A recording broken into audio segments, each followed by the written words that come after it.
Good morning, good afternoon, good evening. Hello, hello. Let me know if you can see and hear me okay.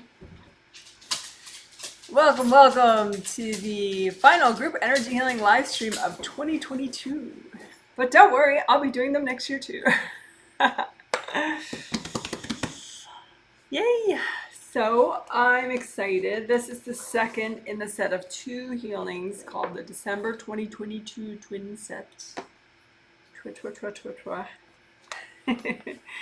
And the theme is sort of an obvious one for this time of year and helpful.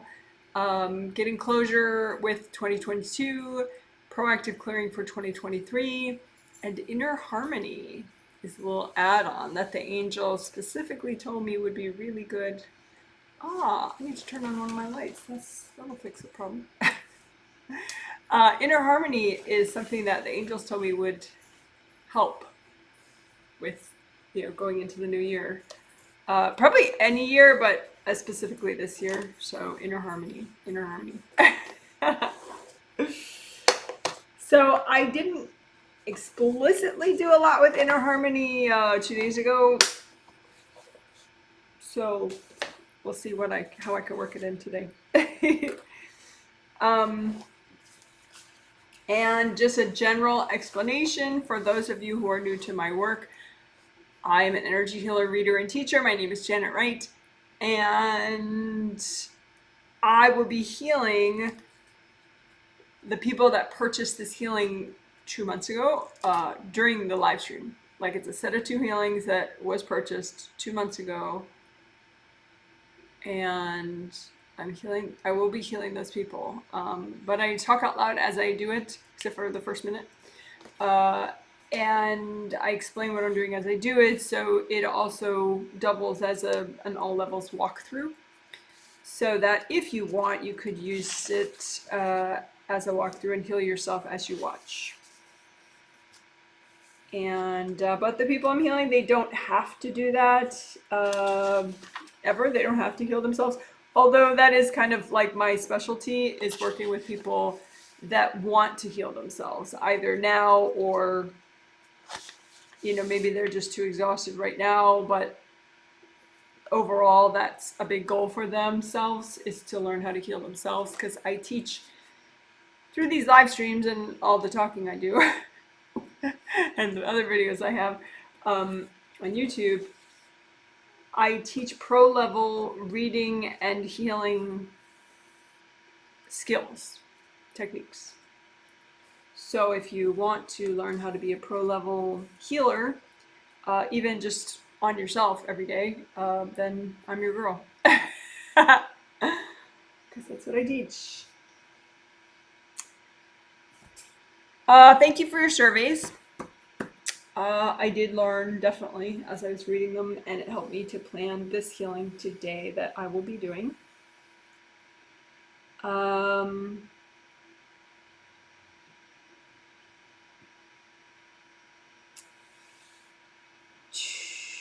think we're going to repeat sort of my favorite parts from the healing 2 days ago. The healing 2 days ago, of course, we did the 4 essentials, which we always do, which we will do again today, which is, grounding, or repair, creative ring repair, chakra repair. Those are very important, and we will do them again today at the start, as usual.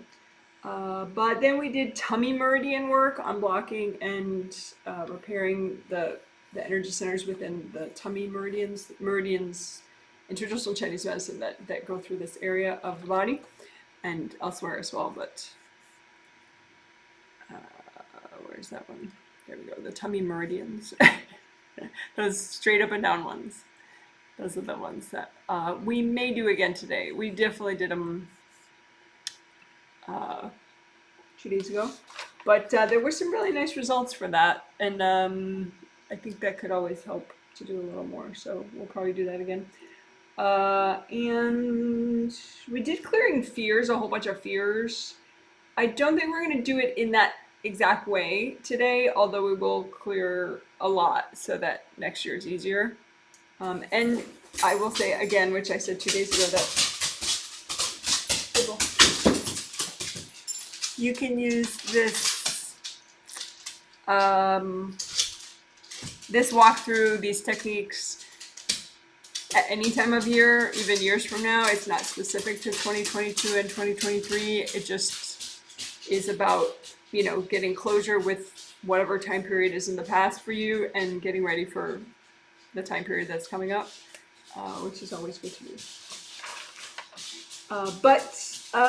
Melt deceptive walls and doorways is something that we did 2 days ago, and I think we will do that again.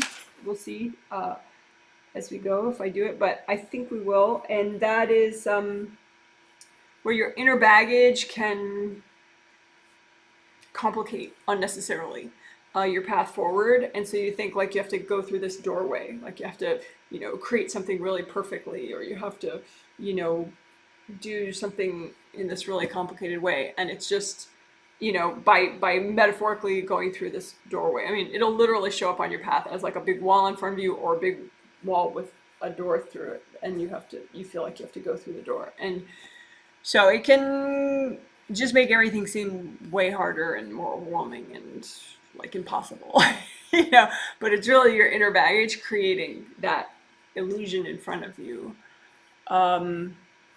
Illusion, it's more than that. It's like an energy reality that really makes you feel in a different way. So anyway, we're gonna clear those again today because I did see that helped. We may do hips and shoulders work. We'll see. Unblocking hips and shoulders.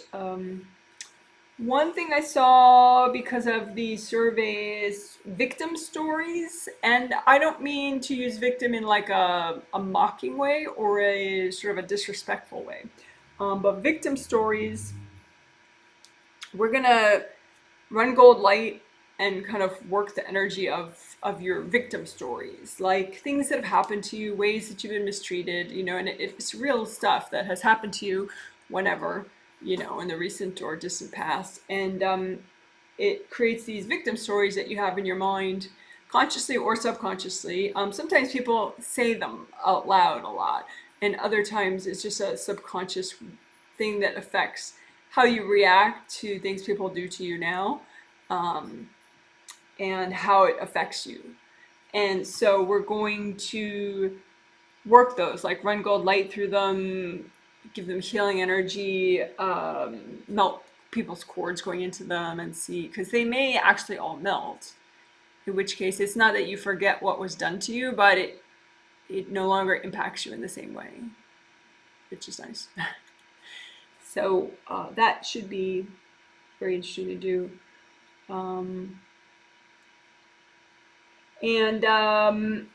As far as proactive clearing for the year coming up, which in our case is 2023 right now, we're definitely going to do stuff with that. Like 2 days ago, we did a lot of freeing up energy that was stuck in the past with timeline healing. But this one, proactive clearing for 2023, will probably clear avoidance, resistance, energy blocks, repeating negative patterns that might alter your experience of 2023 if you didn't clear them in a way that's not beneficial to you. So we'll clear that stuff so that you can more fully experience the year coming and be more likely to enjoy it. Should be nice, wouldn't it?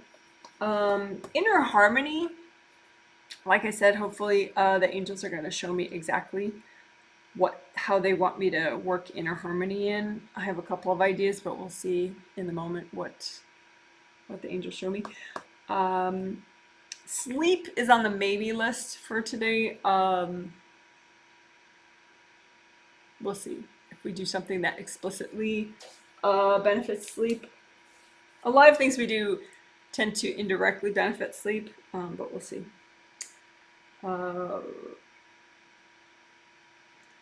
What else?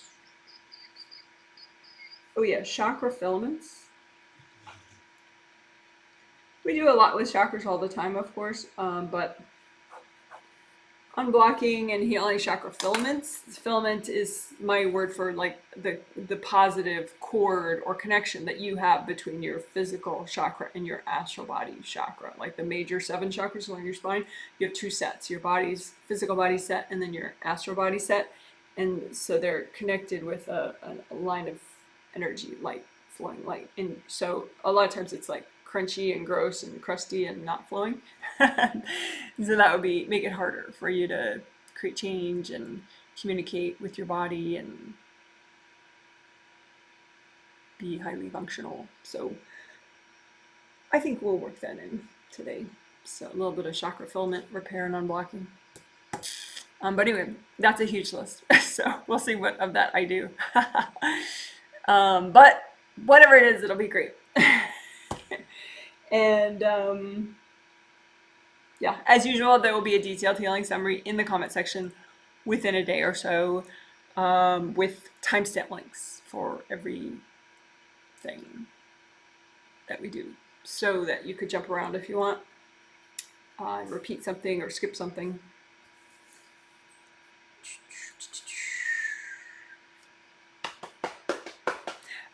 One interesting thing I wanted to comment on about somebody's survey, they said that they kind of stood up for themselves with an ex of theirs that they were talking to since the first healing, 2 days ago. And so they were kind of proud of that. That was progress, that they stood their ground or whatever with that person. But they hadn't been doing as well since then. And I just want to mention, just like sort of energy basics, if you stand your ground with somebody, or you stand up for yourself and you don't normally do it, and chances are, I mean, it's a good thing, of course, typically, to do that, and it represents progress and confidence and self-esteem and empowerment, all sorts of things, right? Of course, there are different ways to do it that may be less likely to cause conflict, too. But anyway, the point is, check for aura damage after that, though. Because if you stand up for yourself in a way that maybe is triggering for the other person, then they could throw energy at your aura and create tear, one or several tears in your aura, and then you have aura damage. So it's not that you shouldn't stand up for yourself or do what you need to do in life, but just be aware that there are repercussions, and you may have to spend 3 minutes on aura repair later that day just to be at your best, because you got a big rip in your aura when you stood your ground. So that's obvious for some of you guys because you're more advanced in that kind of thinking, but for other people that might actually be a new realization, like, oh. And sometimes that's why people don't stand their ground, because subconsciously they know they're going to get their energy ripped up and they don't know what to do about that then, and so they just avoid the whole thing. But consciously how to do your 4 essentials now, so you can go ahead and stand your ground, and fix whatever happens if something happens. And if you want to find less conflict potential less triggering ways to stand up for yourself, there's a lot of nuance within that world, just so you know. But yeah, that's the basic point I wanted to make.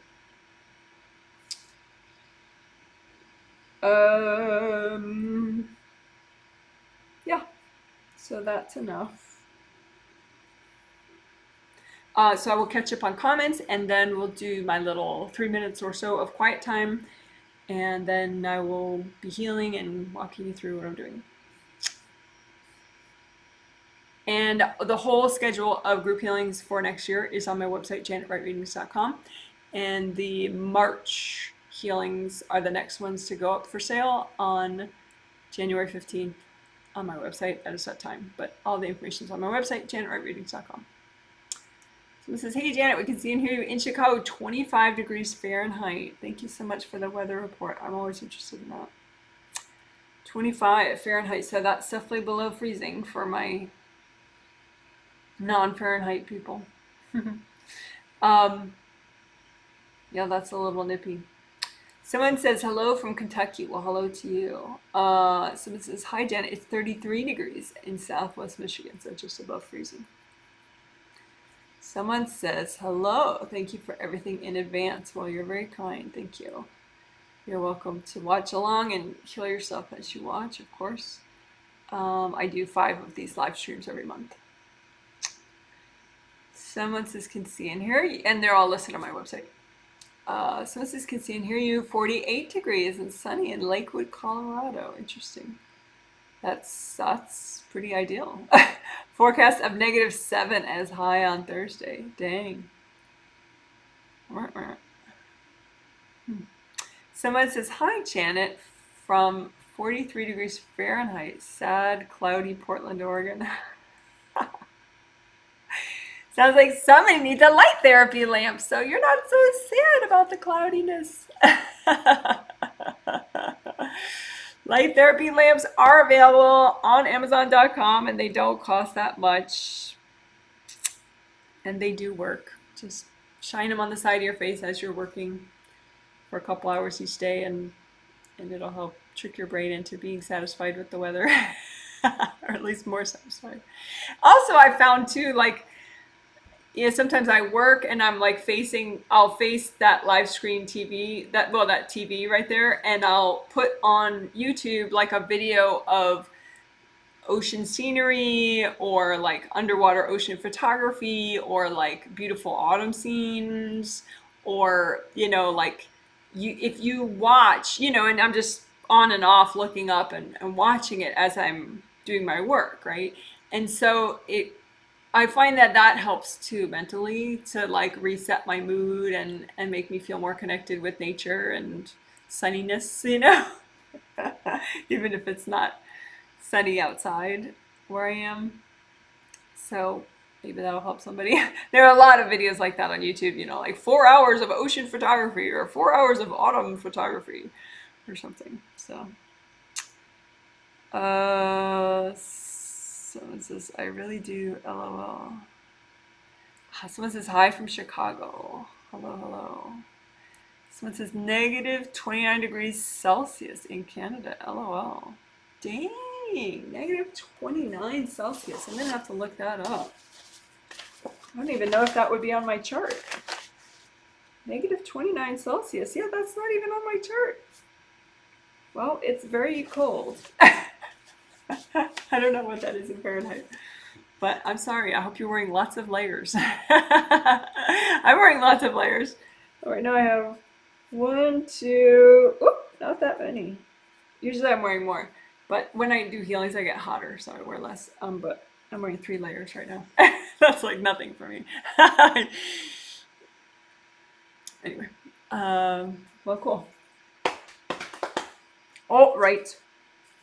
I always like hearing where people are watching from and also how cold or warm it is there and what their perception of it is, like, because, cold for some person is warm for the other person is, so it's always, I don't know. I think that's cool stuff. Little weather geek section of the live stream. Okay, cool. So I will be quiet for like 3 minutes or so. As I finish my prep, say hello telepathically to the people that I'm about to be healing. And then you'll see in the last minute of that quiet, I'm starting the healing. My hands will move like that. That's how you know I'm starting the healing. And then shortly after that, I'll talk out loud, and the whole rest of it is me healing, but also talking out loud and walking you through what I'm doing in case you want to heal yourself. Oh, and you even gave me Fahrenheit. Thank you so much. -21 degrees Fahrenheit. Oh, wow. Well, you must know how to use your layers, I would hope, already. So, wow. Stay warm. Stay warm and stay away from cooling foods. Right? So no cold water, no... I mean, if you want, but, no cold water, no cooling foods, like no peppermint tea, no raw vegetables. Oh, and in case you don't know, dairy can create a lot of phlegm in the body, like mucus, and block up your lungs and your nose and everything. So I didn't know that a long time ago, and one of my clients didn't know that, and so she was eating a whole bunch of dairy. And she like had all this like congestion, and she's like, "Well, I don't know why I'm so congested." So yeah, dairy causes congestion more in some people than other people, but it's just like a thing. Period. At some point for everybody, probably, you know. So you can figure out how much it's a thing for you. But obviously, if you're already all blocked up with phlegm and stuff, yeah, take it easy on the dairy. For me, butter doesn't cause me to block up with mucus and stuff. So maybe butter's okay for other people too. But milk and cheese, that kind of stuff, you could get yourself into trouble potentially. Alrighty. Okay, enough of that. So I promise I will be quiet now for just a few minutes.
All right, thank you so much for waiting. So when you heal yourself, you can make a copy out in front of you, and that's a nice way to heal. So with your intention or your thought, you create a copy of yourself out in front of you. You don't have to be able to see this copy, but you think it, you create it with your thought.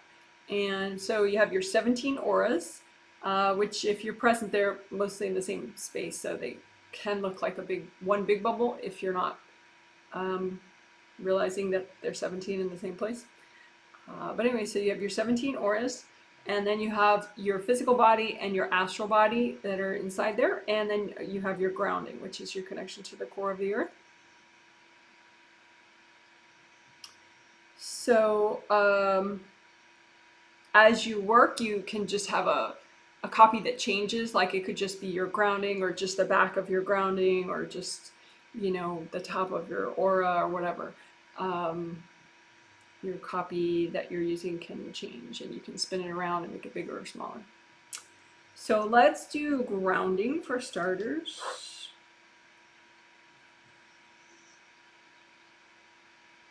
And I'll try to go a little faster through the 4 essentials this time, just because I started so late, and you know, that's that. So recreate your grounding, make it big and wide all the way down to the core of the earth. Make it go up high as your third chakra. Third chakra is where your sternum bone ends, this bone going down. Where that ends, that's your third chakra. Third chakra has to do with productivity and sleeping well. So very nice. Physical coordination. So make the grounding big, red, orange, or yellow, and all the way down to the core of the earth. And then you can make that copy out in front of you of your grounding and use gold light from your hands to comb through the copy.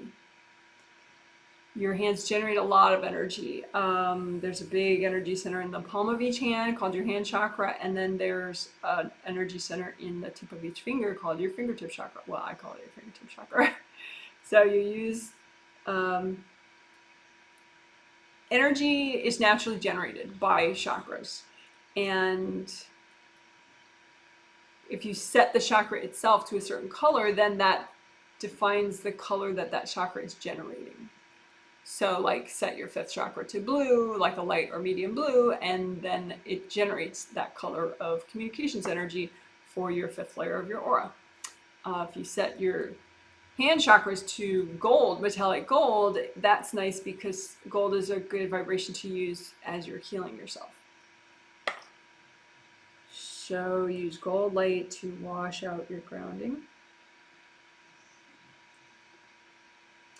And the grounding can be too narrow because it's blocked up, so you can just keep on blocking it so it gets bigger and bigger as wide as your whole aura, this wide. You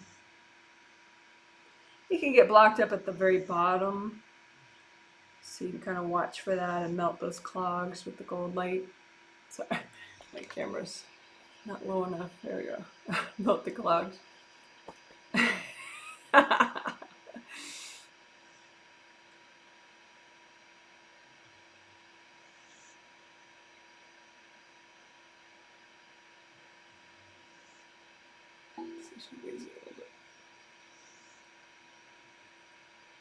So you're just imagining where the blocked energy is in your grounding, and you're sending gold light there until it melts.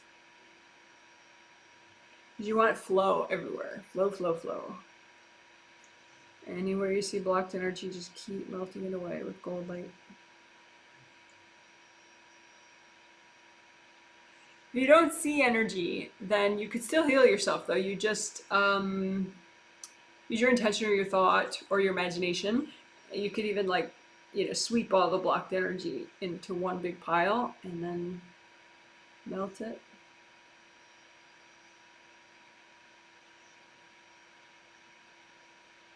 Again, sweep all the blocked energy into one big pile and then melt it.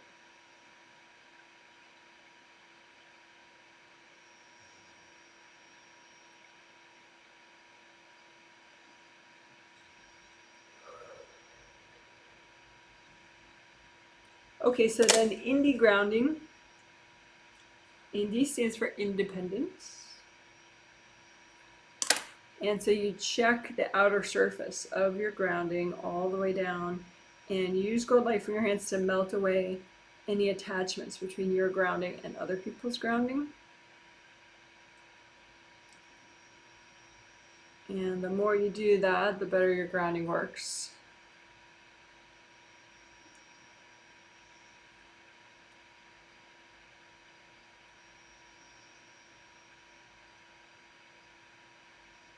So even your kids, it's better for them to have their own grounding that does not hook into yours.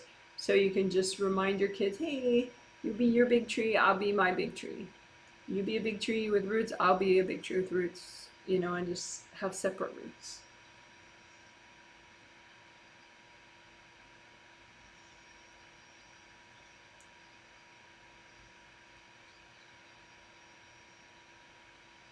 So you're just using gold light to melt away anything sticking out of your grounding as it goes down to the core of the earth.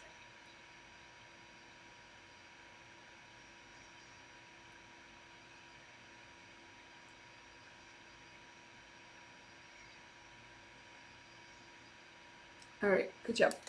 So then, aura repair of the 17 auras.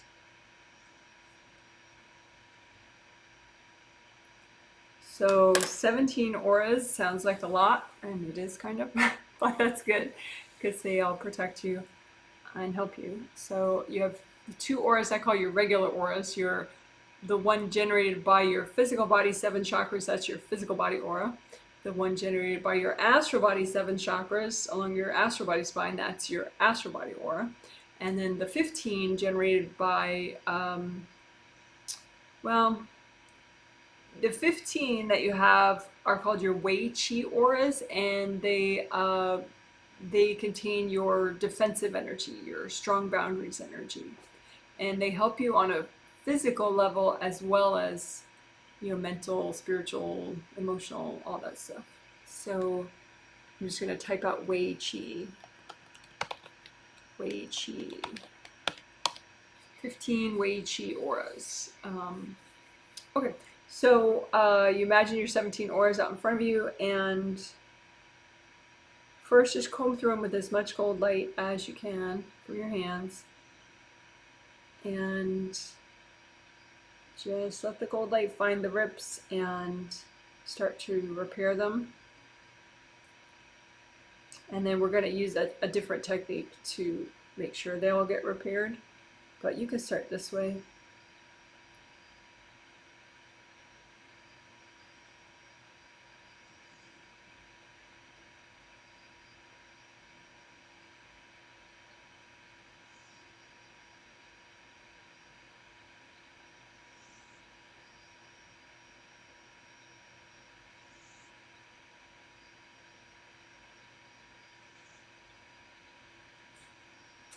So, composite copy technique is what we're going to do. So you just imagine one rip that represents all the rips in your 17 auras, and that are healthy and gentle to repair right now. So then you just repair the one rip, but since it represents all those rips, they all get repaired. So you just imagine that one composite copy rip, and you got to clean it out really well so the gold light makes good contact with all the ripped part and it grows back completely. So to clean it out really well, you can use sticky gold wax, which is just gold wax, gold light from your hands, but with your intention it hardens and sticks to what's not you and forms a big lump. So you use sticky gold wax, fill up that rip with the wax, and then you lift out all the junk and the wax together. Give it to your angels. Angels, here you go. One more time, fill up your rip with sticky gold wax, fill it up, then it's all a big lump, and just lift out the junk. Angels, here you go. So now you have a nice clean rip with no junk that's not you, and so just use more gold light to let that grow back.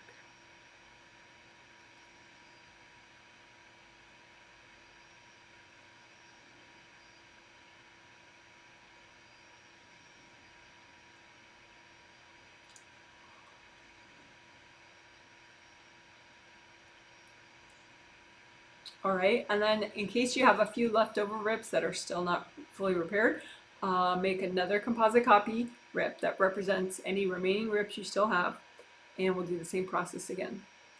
So sticky gold wax to clean it out, lift out the junk, angels, here you go. Again, sticky gold wax, lift out the junk, angels, here you go.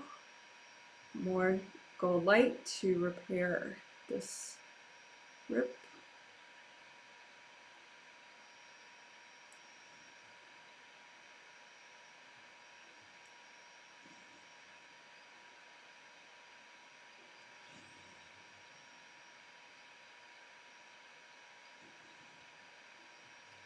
All right, great. So that technically is the simplest form of aura repair. That's aura repair. We just repaired the rips so they're not leaking. But then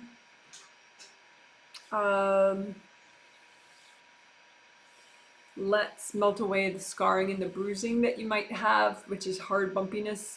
Scarring is on the edge of your aura, any of your auras.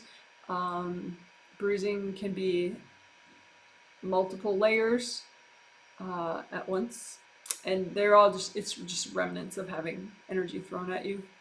So Just put copies of all your scarring and bruising from your auras into one pile and melt it with gold light.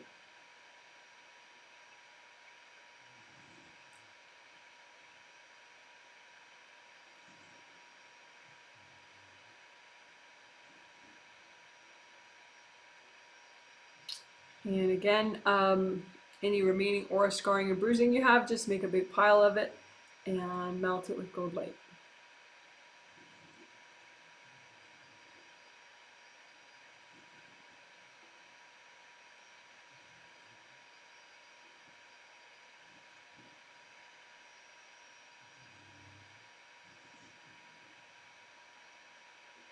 All right, and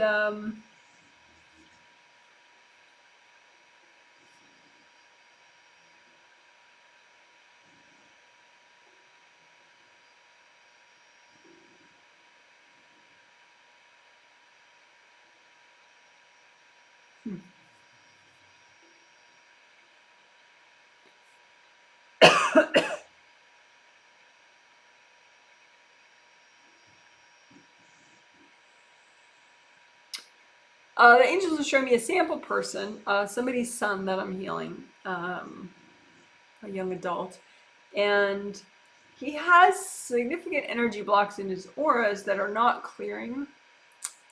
It's because he resists them too much, which is understandable, but in common. So we're going to do some non-resistance work, and then we'll do more aura unblocking. So just imagine the energy blocks that cause you to resist the most, kind of like a rock in your shoe. You know, it's just like, you know, resistance is caused by energy blocks. So just line up all the baggage that causes you to be the most in resistance and hang on to energy blocks in your grounding, in your aura, in anywhere. So all your resistance energy blocks that are healthy and gentle to clear right now. And you can bring up red earth energy, soak them in that, and gold light, melt them away. So all the energy blocks that are good to clear right now, that cause you to be in resistance.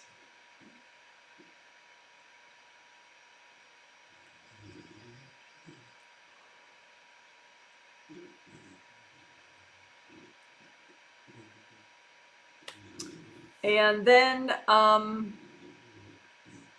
we can do sticky gold wax through all your auras and your groundings and your physical and astral body.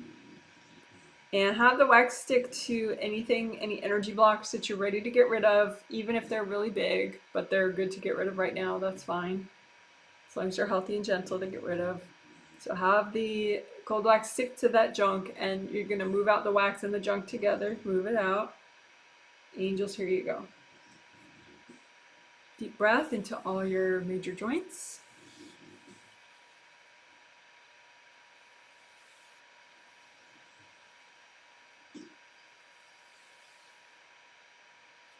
And one more time, sticky gold wax through all your auras and your groundings.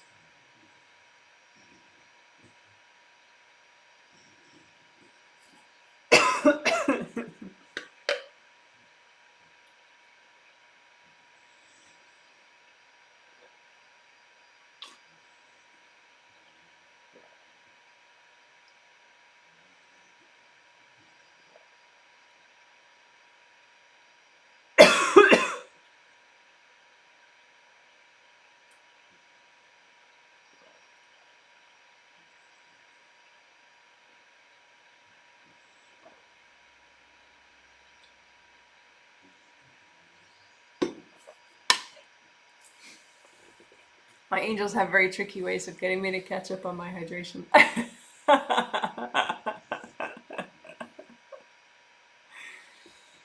Alrighty. So anyway, we were clearing resistance. So now let's do sticky gold wax through everything again, including through bigger energy blocks that are still good to get rid of, but they're bigger and we were resisting them, but now we're not. So get ready to move those out. And then move the wax and the junk out, including those bigger energy blocks, and give it to your angels. Angels, here you go. And then just breathe into all your major joints, breathe into every cell of your body, all your energy centers.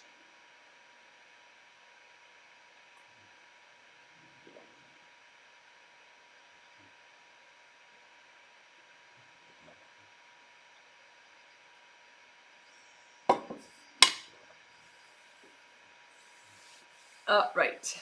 So then we can just finish up aura repair just in case there are a couple little leaks left over. So gold light around the edges of all your 17 auras to finish repairing any little leaks that are left over.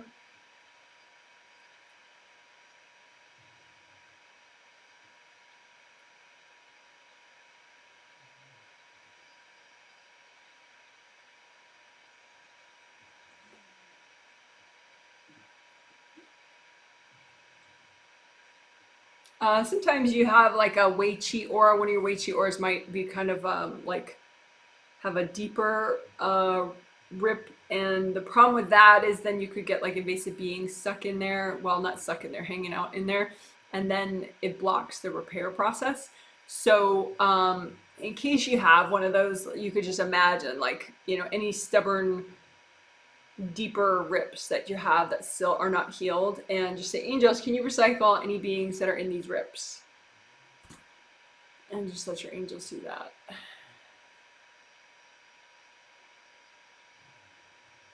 And then go ahead and go really deep into the rip with lots of gold light, gold fire. Have the gold fire like really cling to the sides of the rip so that it grows back and fills in.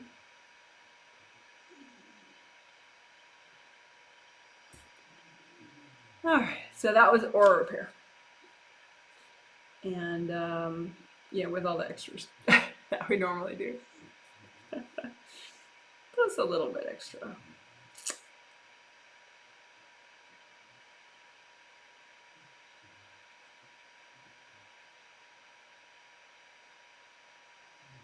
Oh, right.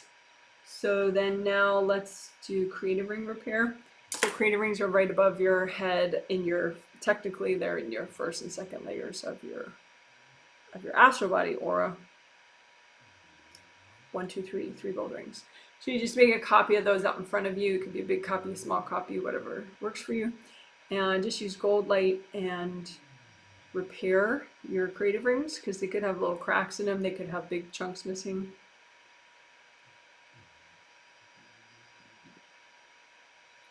And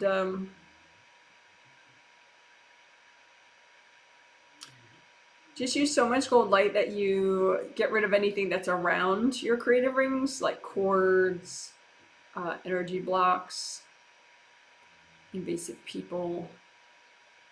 If there are any invasive beings around your creative rings, you could just say, angels, can you recycle any invasive beings anywhere near my creative rings?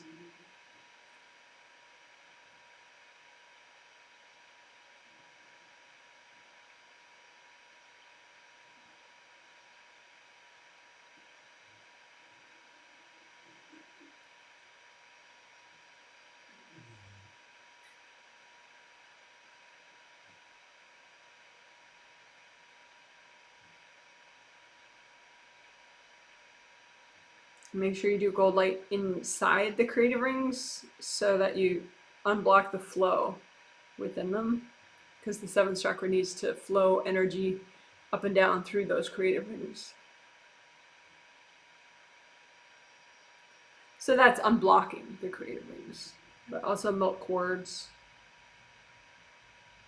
And the more you unblock, the more you melt cords, then the flaps relax around the sides of the creative rings, which looks like the opposite of this. This is how it looks like when they're irritated and open, the flaps. So that's like a top-down view with the flaps open of the creative rings. But then if the more you heal and melt cords and unblock, then the flaps relax more and more and more until they fall completely shut. So then it just looks like a gold ring with smooth sides. You don't see the flaps. And that's more relaxing because then it's much harder for energy that's not yours to get in.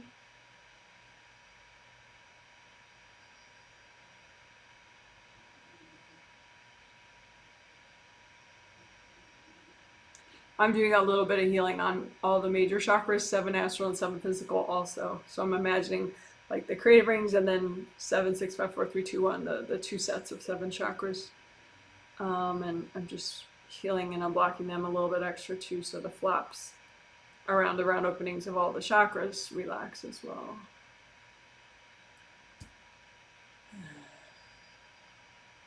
Okay, so that's unblocking the creative rings with a little bit, teeny bit on all the 7 chakras, all the major chakras, 7 astral and 7 physical. So now chakra repair. So chakra repair is really important. Chakras are huge as far as how you feel, how you function. The aura is too. I mean, it's sort of 2 sides of the same coin. So you got to do both. But like an example of a chakra issue. This lady's husband, who I also heal, he gets sort of defensive and irritable and stuff sometimes with her and her daughter. And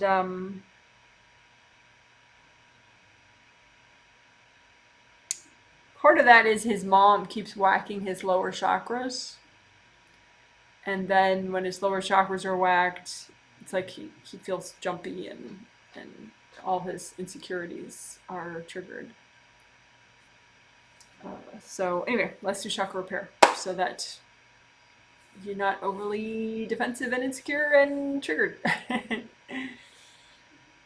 Alright, so chakras, they all have this basic shape. They could be small, they could be big, they fit into your energy channels, so they're different shapes. But the major ones along your spine, they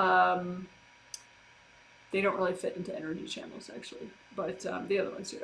So anyway, but they all have this shape of being a cylinder with 2 round openings. So we can repair and heal and unblock them all at once. You just make a composite copy, so it looks like an open cylinder, and have it with your intention. You have it represent all your major and minor chakras of your body and spirit. So including the chakras within, that keep flow going in your arms, that keep flow going in your legs, that keep, flow going in all these cool energy meridians of your physical body, but of course including all the major chakras along your spine. So use gold light, and the damage can look like cracks or missing pieces, but use gold light enough that they grow back.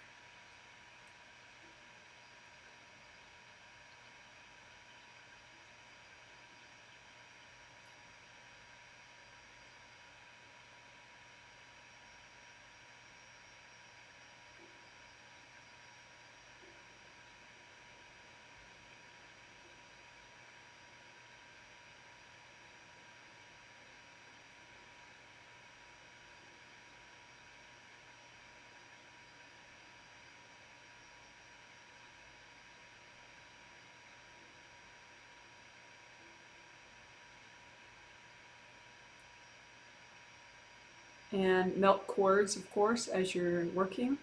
Just use the gold light to melt away the blocked energy that the cord anchors into, and the cord just falls away.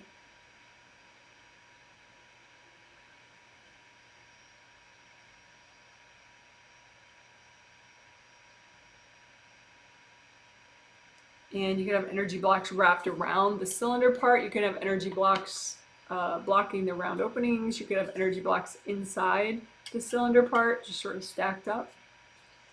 So you just imagine energy blocks in different places and melt them.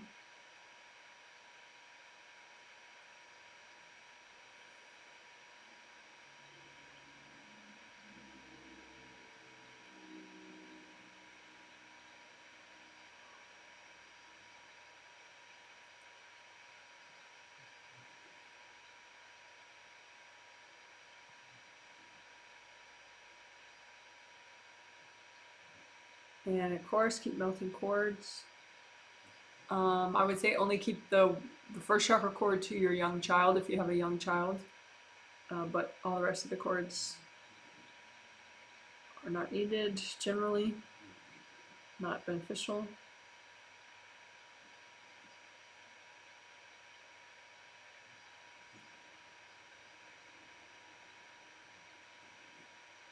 So with this theme that we have of closure with the past, getting ready for the future, proactive clearing for the future, and also inner harmony, you could be aware of, as you're working all your major and minor chakras, be aware of any baggage that's in the way of those goals and just lift out that baggage. And you could blow it up, or you could melt it with gold light, or you can hand it to your angels. Angels, here you go. So again, lift out any baggage in the way of our theme of closure with 2022, proactive clearing of 2023, and inner harmony. Just lift out that baggage. Angels, here you go. Again, lift out any baggage that's healthy and gentle to clear right now that's in the way of any of your goals. Lift out that baggage. Angels, here you go.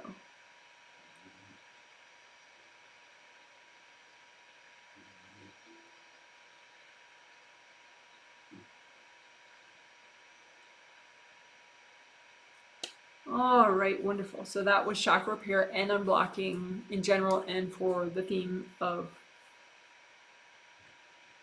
getting closure with the recent past and the distant past, and proactive clearing for the future, in this case 2023.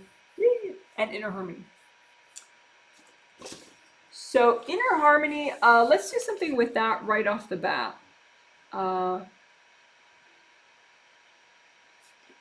Explicitly with that.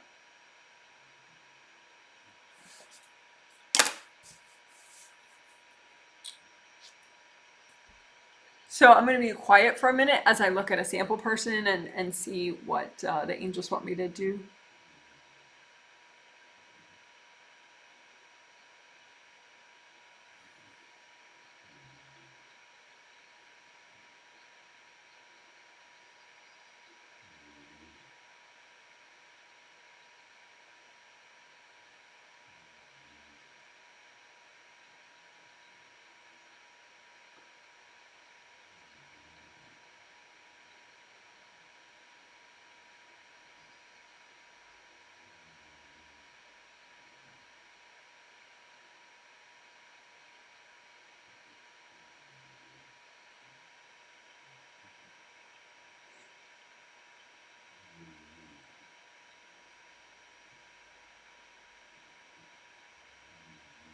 Okay, so I'm looking at a sample person, and he has made a lot of changes in his life to, try to be authentic and try to be himself in the world.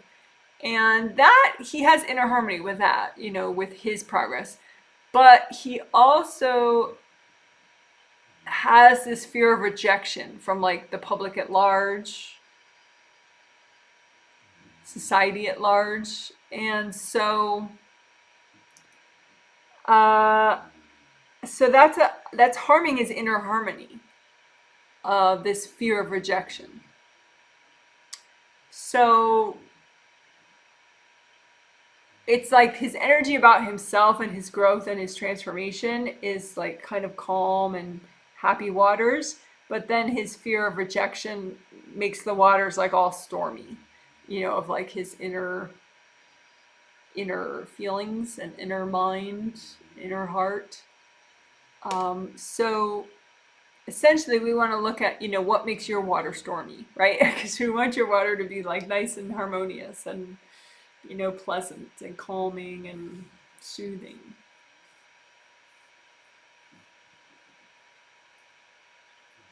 So you can imagine that as whatever you want, as a body of water, as, a garden or whatever, but the goal being check out your inner harmony and what's messing with it, and then clear what's messing with it. So probably the easiest way is you just imagine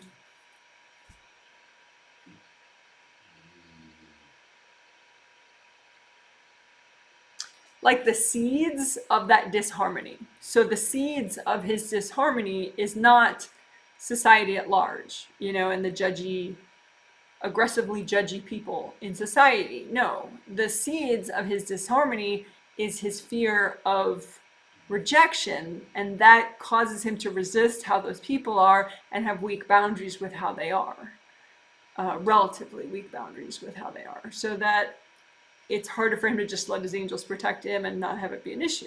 You know, his like that the fear of the rejection is the seed of disharmony that he has internally. So let's look at your seeds of disharmony and melt them away. Okay, so just, you know, out in front of you, put out your seeds of disharmony, you know, whatever baggage or fears or, you know, however you want to think about it, but what are your seeds of disharmony? And just say, angels, is it okay to clear all these? And then you can transform them instead of blowing them up, you know, if you want, if that's more sort of uplifting for you. But just, you know, run gold light through them and let them change into a different energy for you, a more positive form of your energy. So you're running gold light through your seeds of disharmony.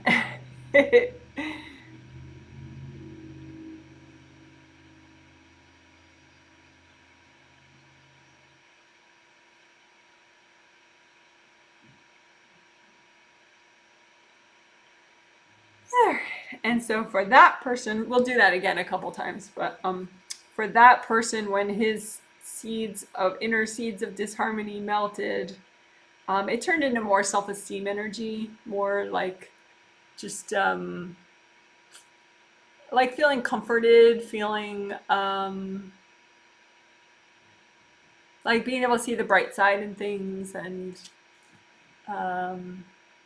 definitely like a strength in his self-acceptance, so it's not like overshadowed by the judginess of society. So, and that extra self-esteem energy just kind of washed out the judginess that had gotten into his space. Not all of it, but a bunch of it. So that's cool. If I look at a different sample person, her seeds of disharmony, I mean, she does have a lot of real conflict in the society around her. But her seeds of inner disharmony, you know, lowering her sense of inner harmony and her feelings of inner harmony, actually have to do with her immediate family.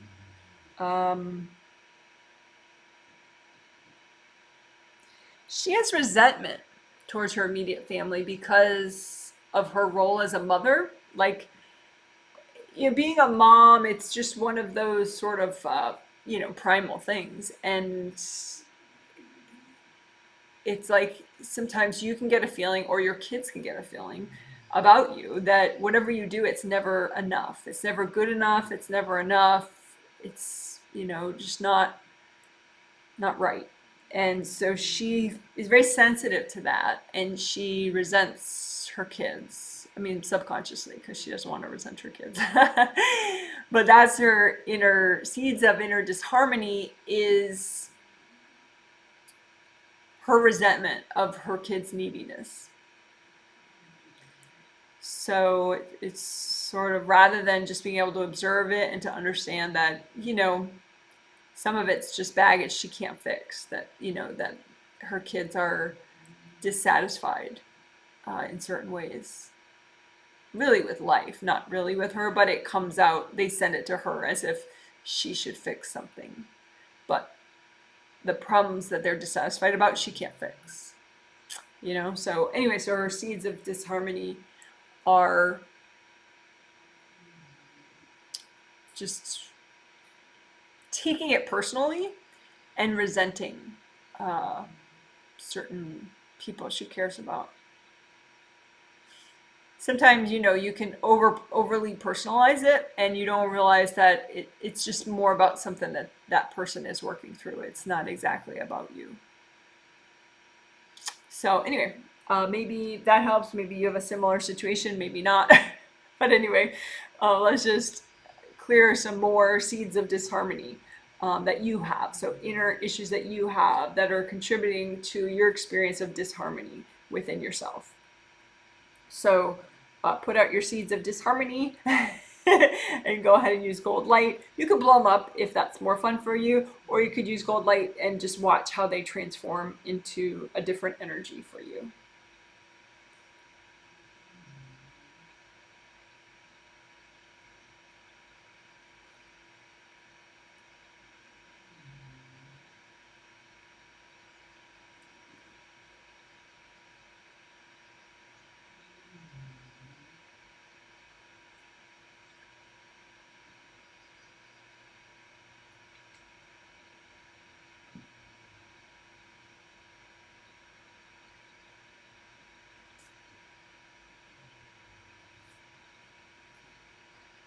All right, so we'll do that one more time, but I'm going to read another example that the angels picked for me. um,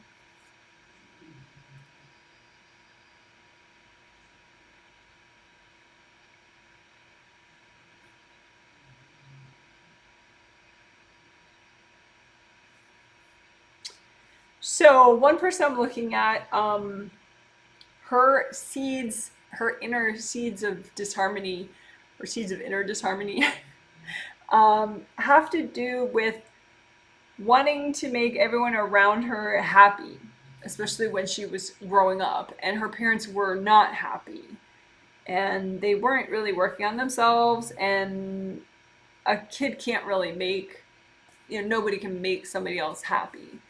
Um, but that was very frustrating to her, and I think maybe accidentally her parents also kind of made it her job to make them happy, which was an impossible job, and she failed at it because it's an impossible job. So that's a big bunch of seeds of disharmony for her, is because it kind of stuck with her. She hasn't cleared it. So that idea that she should make other people happy, that's her purpose, that's her function in life, and that she's a failure if she can't make other people happy.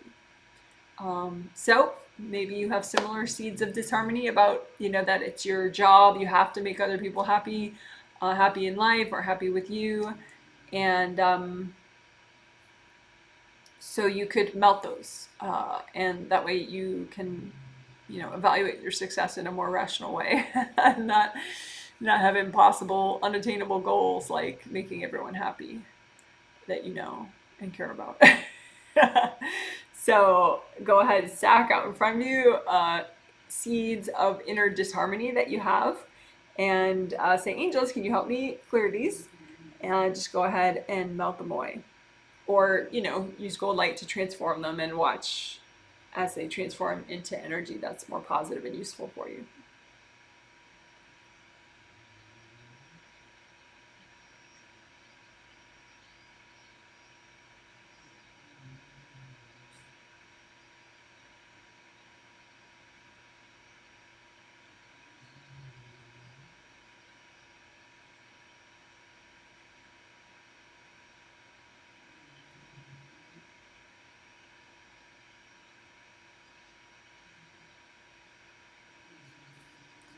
All right, so hopefully that felt good.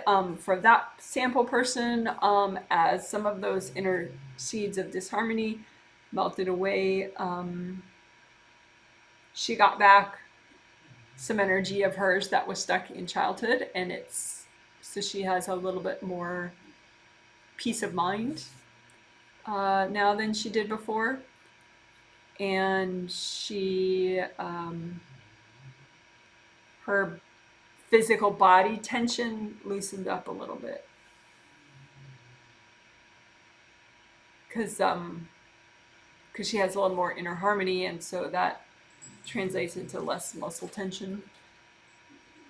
So hopefully that helped you too. So that was melting or transforming or clearing, however you want to think about it.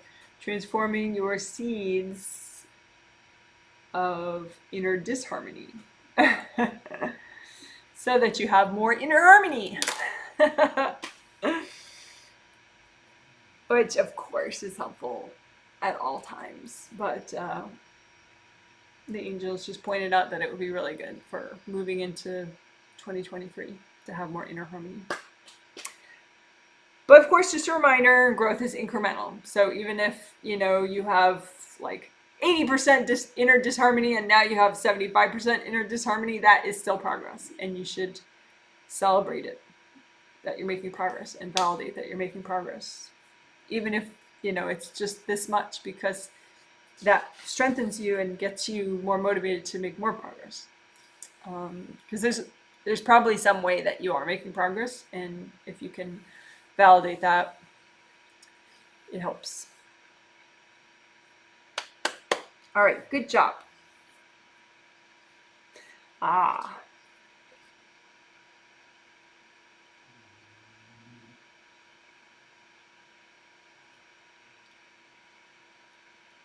So let's do the victim stories. Transform victim stories. Now, I had mentioned that quickly in the intro. Basically, it was a part of. I noticed it in one of the, as I was, with surveys and stuff. I find out how people are doing after the healing.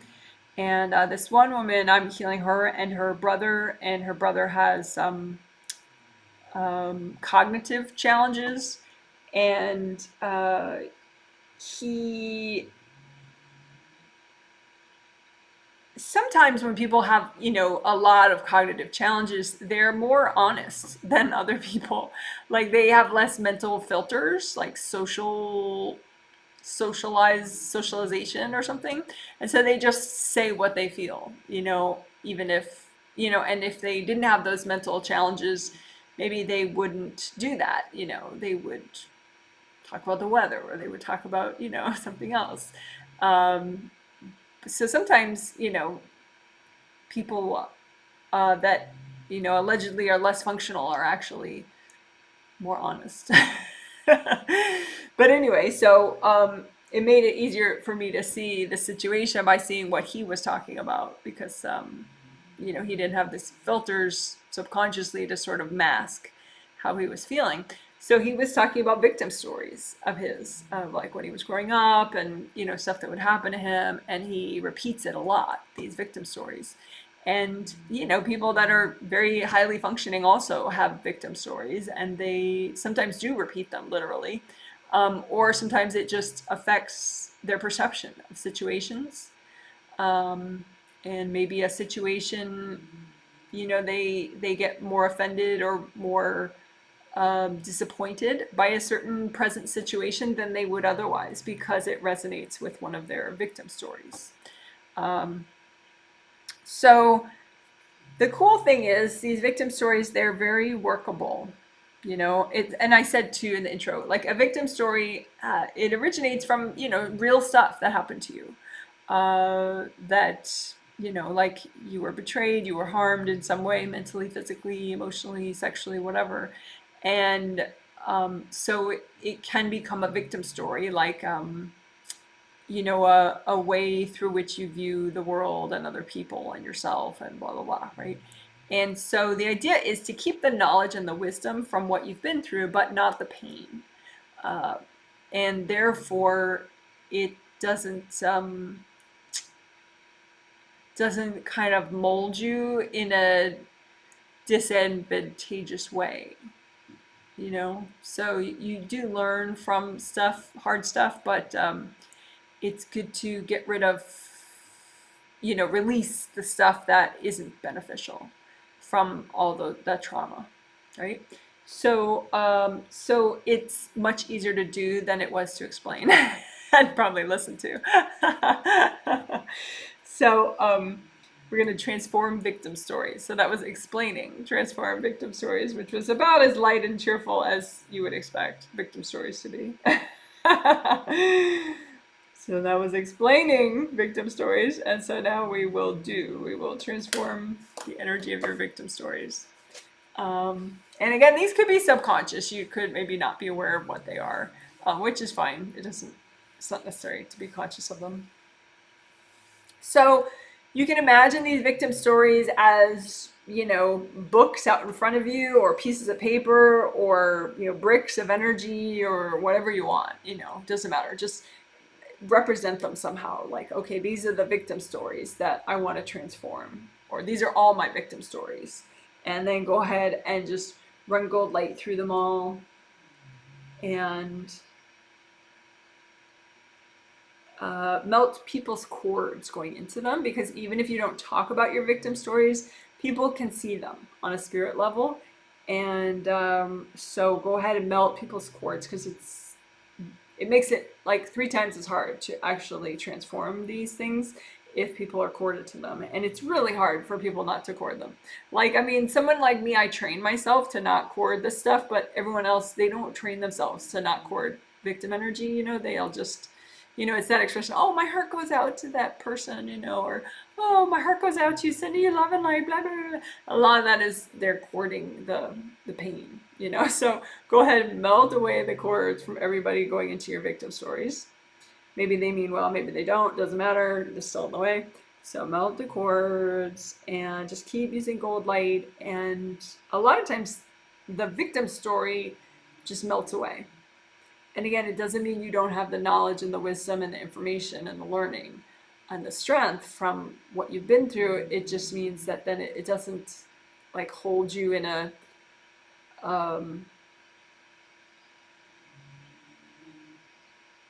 it doesn't control how you're going to perceive future experiences anymore. It doesn't like block your wisdom anymore.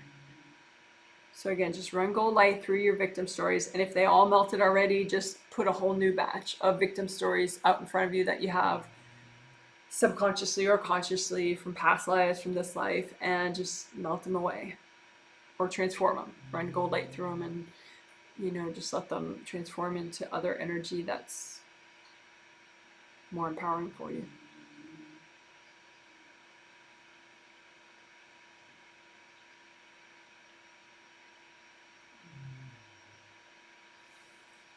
All right, so we'll probably do that one more time, but I'll read a sample of somebody that was doing that.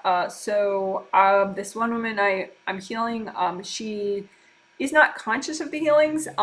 This person in her sort of extended family pays for the healings for her, but she definitely, like everyone, has victim stories. And she had about 10 that she was melting just now, or transforming, and they mostly did melt, actually. There was just one, and then she handed that one to her angels, so that was fine. One left over. And the energy of those 9 of them transforming and melting away into other things, that came to her as a little bit of like mental calm. So it looks like it's going to help her sleep a little better, to have melted those victim stories.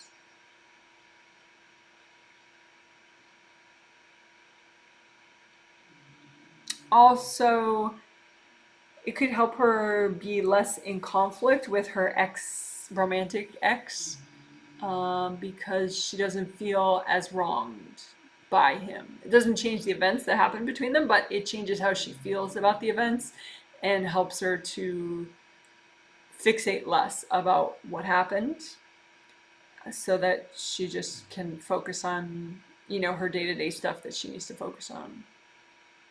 So she's less likely to throw energy at her ex now because of that, and she's less likely to, be kind of fixated on what he thinks of her, or what he's saying, or what he's doing, or whatever.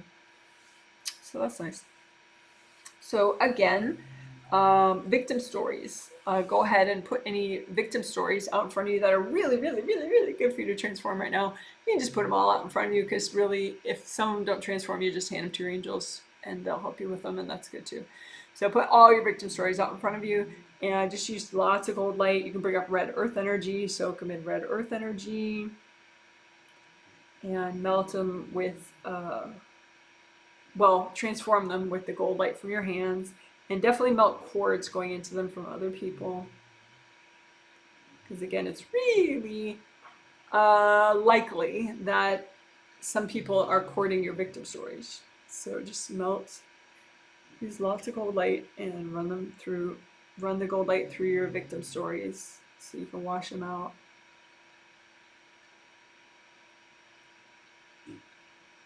Melt the cords. And if any don't melt away, just wrap them up in gold light and say, angels, can you help me with these? All right, good job, good job.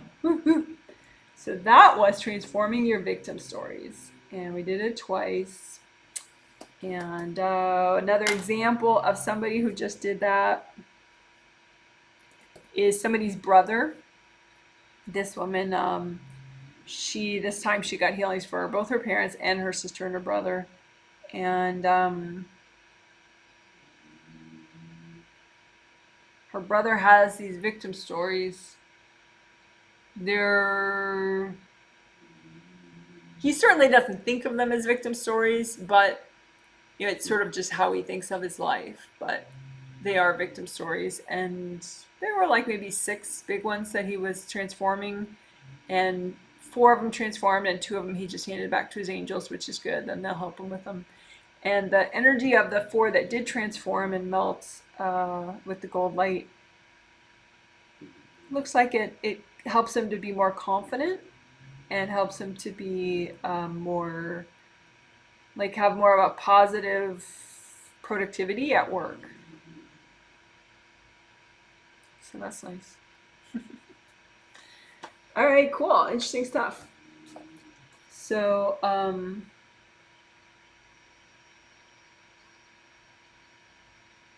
so that was transforming victim stories, and we did at least 2 batches of it, and I also read examples at least 2 times of people and how that helped them, what the energy transformed into.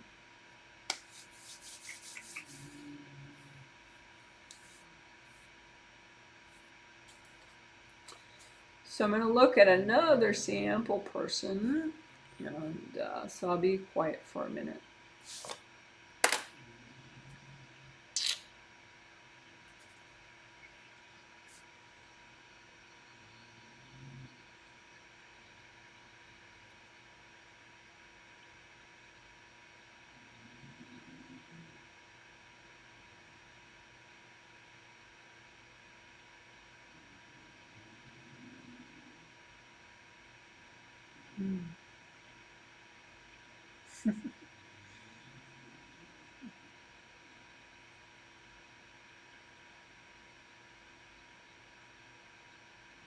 Okay, well, this ties in. This is sort of 2 things at once. We're going to work on helping sleep, but we're also going to work on chakra filaments, unblocking, repairing, and melting cords from other people, going into your chakra filaments. So chakra filaments are, you have 2 sets of 7 chakras, 7, 6, 5, 4, 3, 2, 1.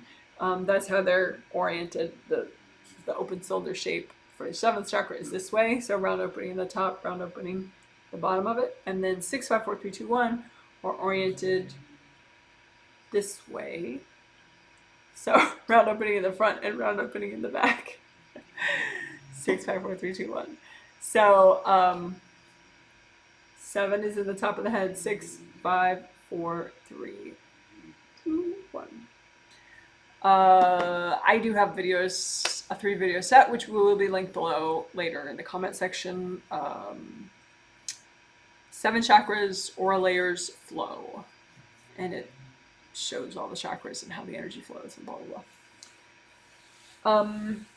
I also have a 2-page chakra handout. I could email anybody for no charge. If you just email me at janet@janetwrightreaders.com and say, hey, can you send me the 2-page chakra handout? But anyway, so go ahead and, well, this person, she's having sleep problems. But the reason she's having sleep problems is because her mom is cording her chakra filaments 3, 2, and 1. So the connection between her, when you sleep, your physical body's in bed, asleep, well, trying to sleep at least. And then your astral body, sleep is you going to the astral.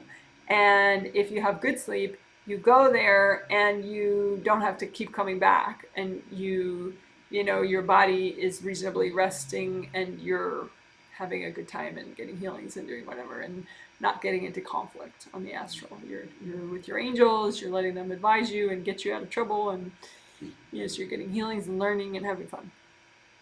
Right? And then when it's time to wake up, you come back, and if you're nice and unblocked here and repaired here, you can come in smoothly into as many physical body chakras as possible, and then you're mentally capable pretty quickly, if you're nicely unblocked and repaired up here, because that's how you come in, is this way, through the top of your auras, and then in through your 7th chakra, and then into your other physical body chakras. So she was getting courted by her mom, who was tapping into her 3rd chakra filament, 2nd chakra filament, and 1st chakra filament. So it was really, her mom's energy is coming in, affecting both her spirit, but also her body. So her body is like weirdly restless, and her spirit's weirdly restless, and so she keeps having to come back, and so it's really hard for her to get enough sleep. So that's silly. Let's fix that, right? So just imagine 2 sets of chakras, your major chakras, 7, 6, 5, 4, 3, 2, 1. And the filaments are the little, you can imagine like a tube with a river flowing in it, hopefully flowing. And that's the cord or filament between your physical, say, 1st chakra and your astral body 1st chakra is your 1st chakra filament. And so the ideal color of each of these chakras, purple, it's like a rainbow, right? So red, orange, yellow, green, light blue, deep blue, purple. And that's how you get 7 chakras. So my email handout talks about the ideal color of each chakra. But anyway, so you just imagine those filaments. So this is the doing part, finally,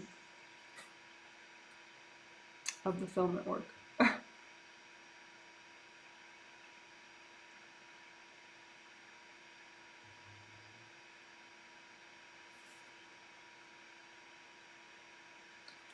So you imagine, 7, 6, 5, 4, 3, 2, 1, and the filaments connecting those chakras, and just use lots of gold light and melt away any cords going into these filaments. That's like a super invasive way for someone to cord you, is to cord into these filaments. So melt those away. No. There's no good reason for anybody to cord one of your chakra filaments. Like, absolutely not. Even if they're your kid, even if they're your parent, whatever, even if they're your partner. No. This is like beyond being in your face. It's like trying to crawl in your skin or something.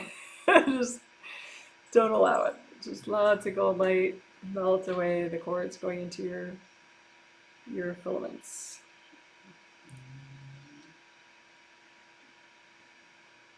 The cords from other people going into your chakra filaments. And then just keep repairing and unblocking these chakra filaments. This work can really help in surprising ways. Like, people have definitely found, some people, not everyone, but people have found like improvements in their clairvoyance. Oh, my camera messed up. I wonder if that's just a focus. There we go. Okay. Some people have found, their clairvoyance improves, their ability to hear their angels improves, or just, like in this person's case, they'll be less jumpy and able to get to sleep more easily. But just because it affects the chakra so much, to be able to have this energy flowing easily back and forth between the spirit chakra and the physical chakra. Like comfort eating even can be a problem with these chakras, because it's like you're receiving from your body and you're trying to fix it with eating, but that's not really the problem. So, there can be a lot of odd things that are fixed by working your chakra filaments.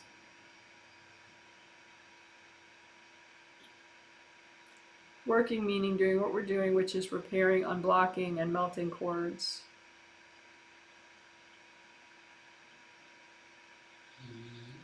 And just let these filaments expand enough so that they're like bigger tubes with bigger rivers flowing in them. You know, because you want as much energy as necessary to go back and forth between your, say, your physical second and your astral second.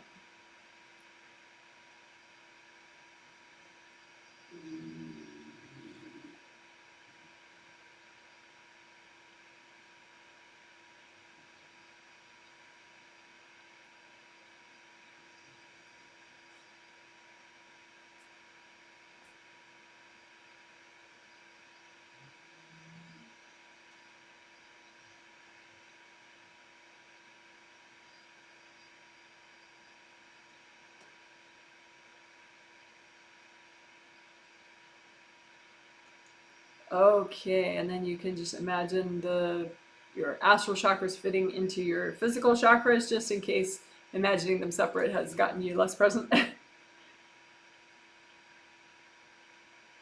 right, then you can get rid of your copies if you want, blow them up or give them to your angels or something.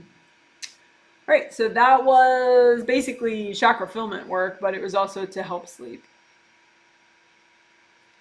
etc.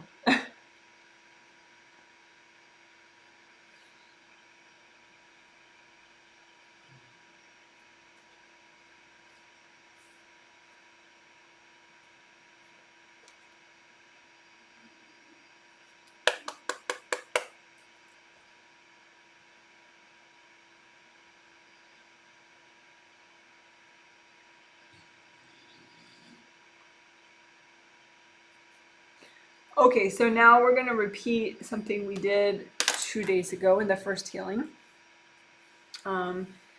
which I also talked about briefly in the intro today. Melt deceptive doorways and walls. So that's where your inner baggage basically complicates your life unnecessarily. In really weird ways. Like, okay, personal example.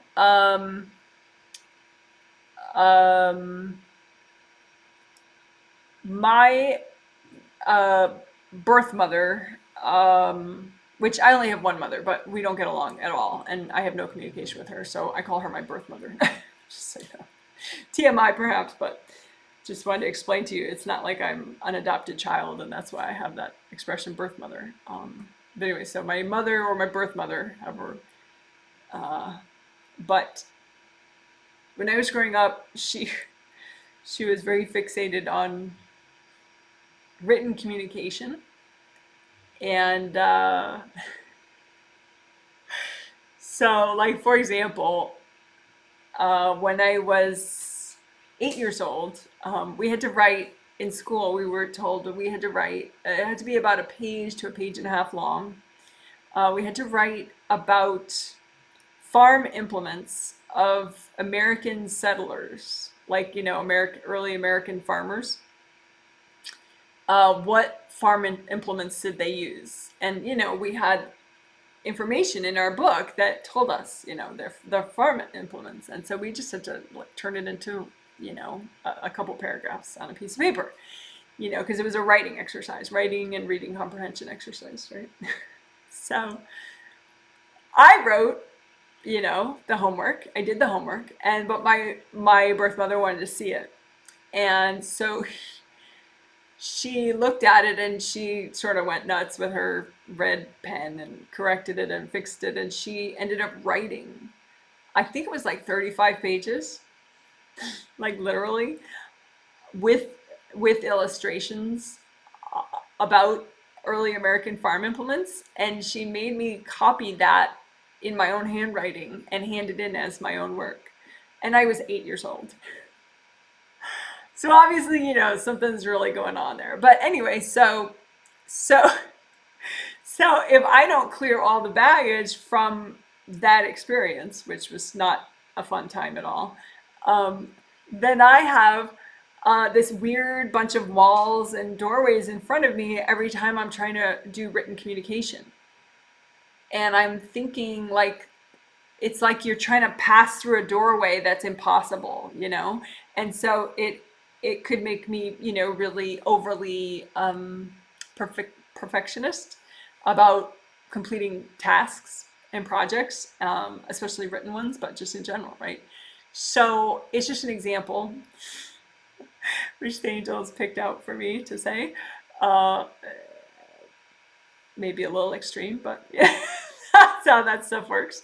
So anyway, so if I melt those doorways and those walls created by that experience, then I'm not complicating, you know, uh, doing a project in that same way as I would have otherwise.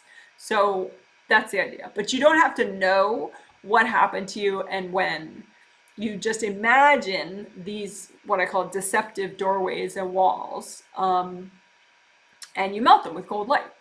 And, so they could be from an experience in a past life or an experience in this life, but you don't even remember it, but it did affect you in a certain, unproductive way.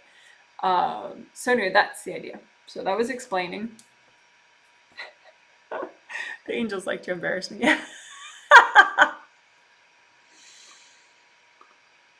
Let's embarrass Janet. Okay, so that was explaining with a personal example about farm implements and 35 pages of farm implements. And then now we will do, okay, so just imagine deceptive walls and doorways that you have, subconsciously maybe. Imagine them out in front of you like walls and doorways, and just melt them with gold light and just say, angels, can you help me do this? And maybe people are corded to your deceptive walls and doorways because they can kind of see how you're stuck, even though if you couldn't, and so maybe they corded those things. So just melt the cords and melt those deceptive walls and doorways.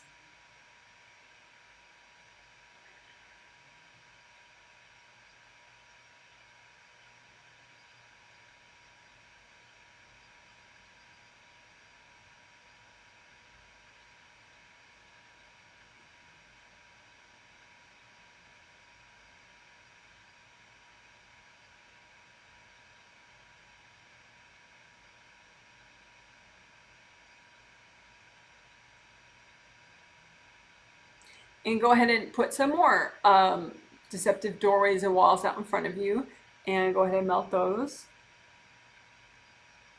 with gold light. You can just think too, what is it transforming to?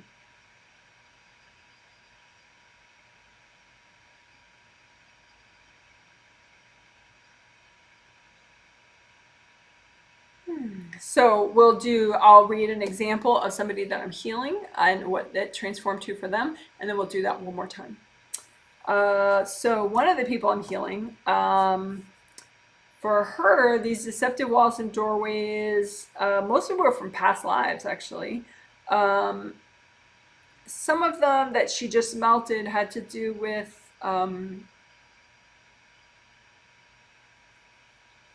being around family members that were just never happy.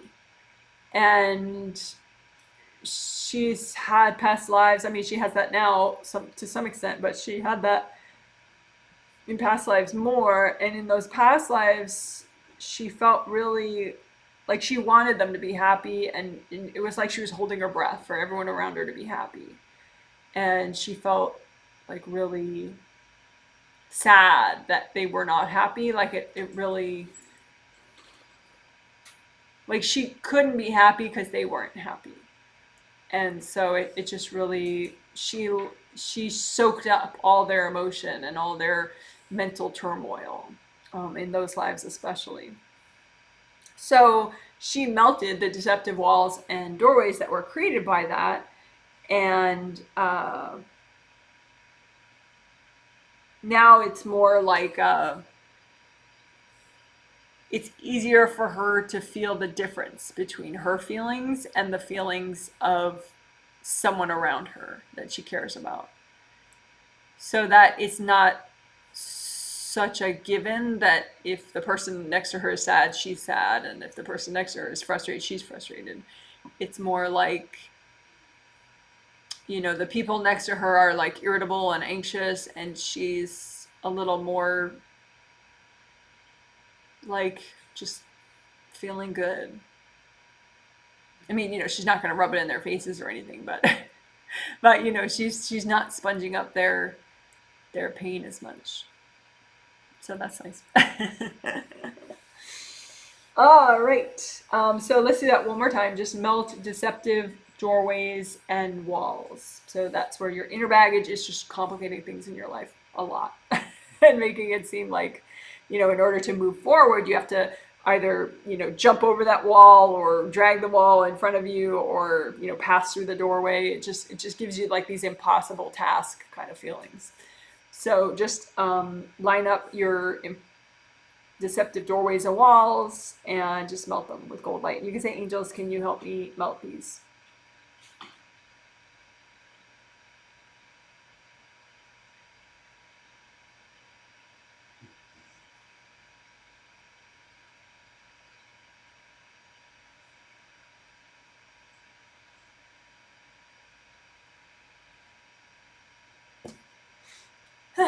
All right, good job. So that was melting deceptive doorways and walls with some examples. All right.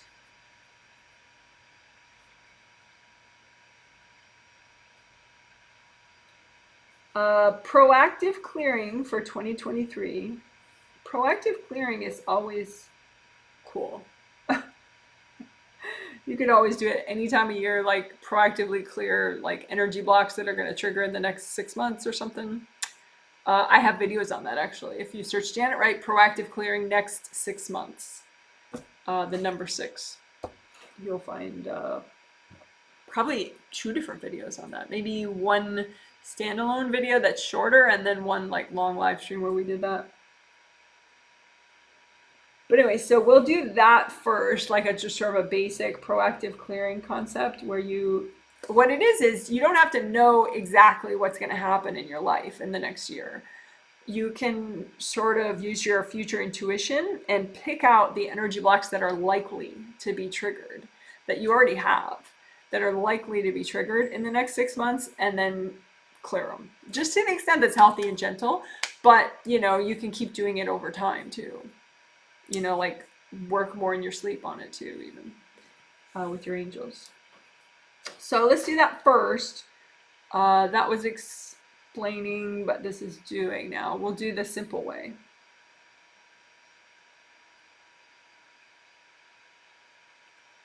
So just,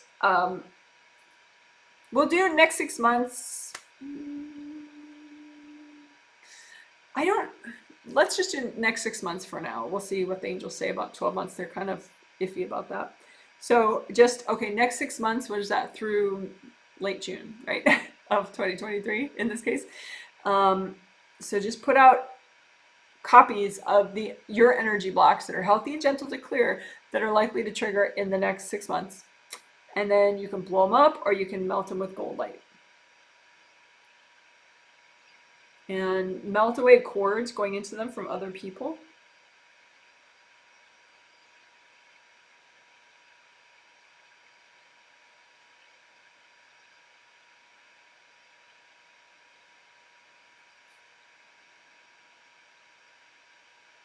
And we can alternate that with flower healing.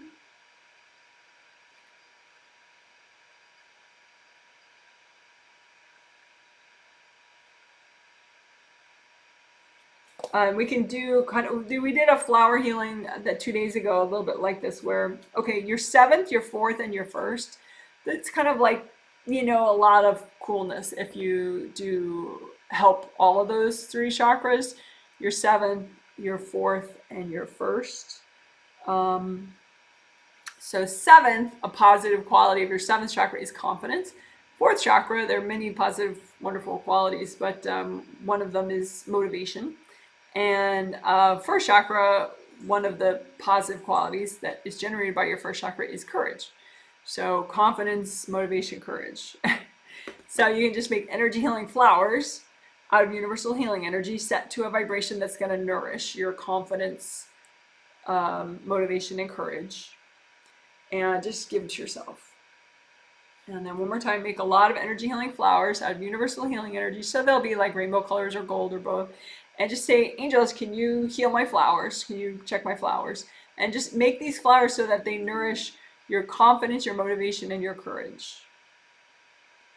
And the angels check them and then give it to yourself. One more time, energy healing flowers to nourish your confidence, motivation, and courage. As many as you need. And then say, angels, can you check my flowers? And go ahead and give them to yourself.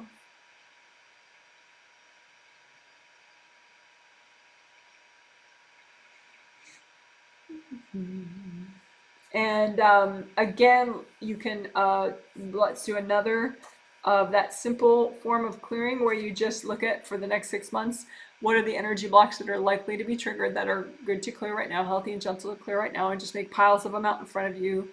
And you can melt them away or blow them up, or just as you use gold light, think about what they're turning into. So they were stuck energy, and then now as you melt them with gold light, they're turning into energy that's more positive for you.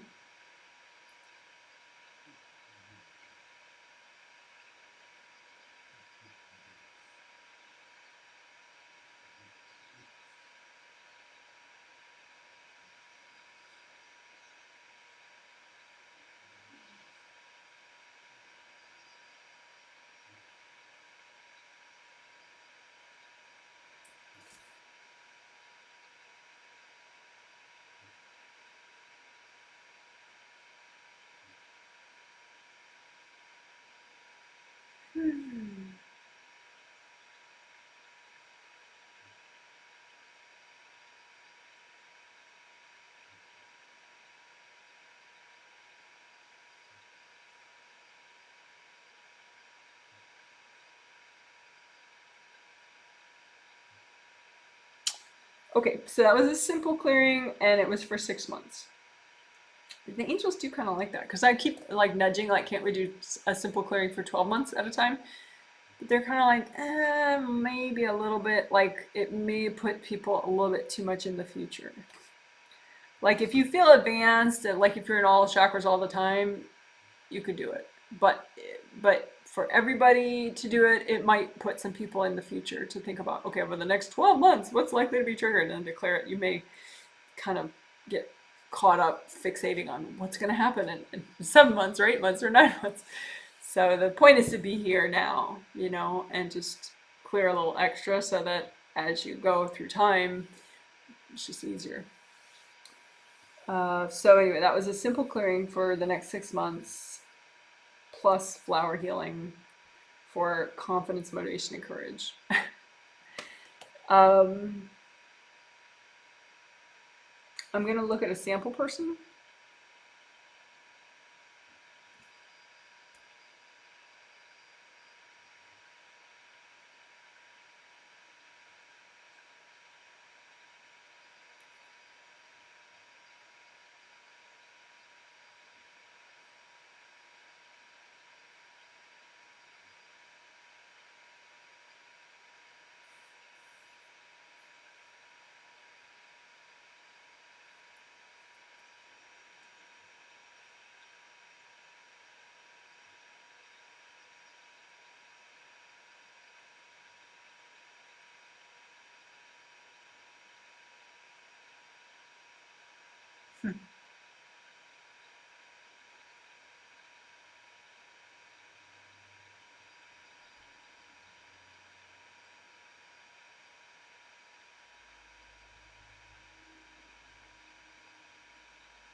Okay.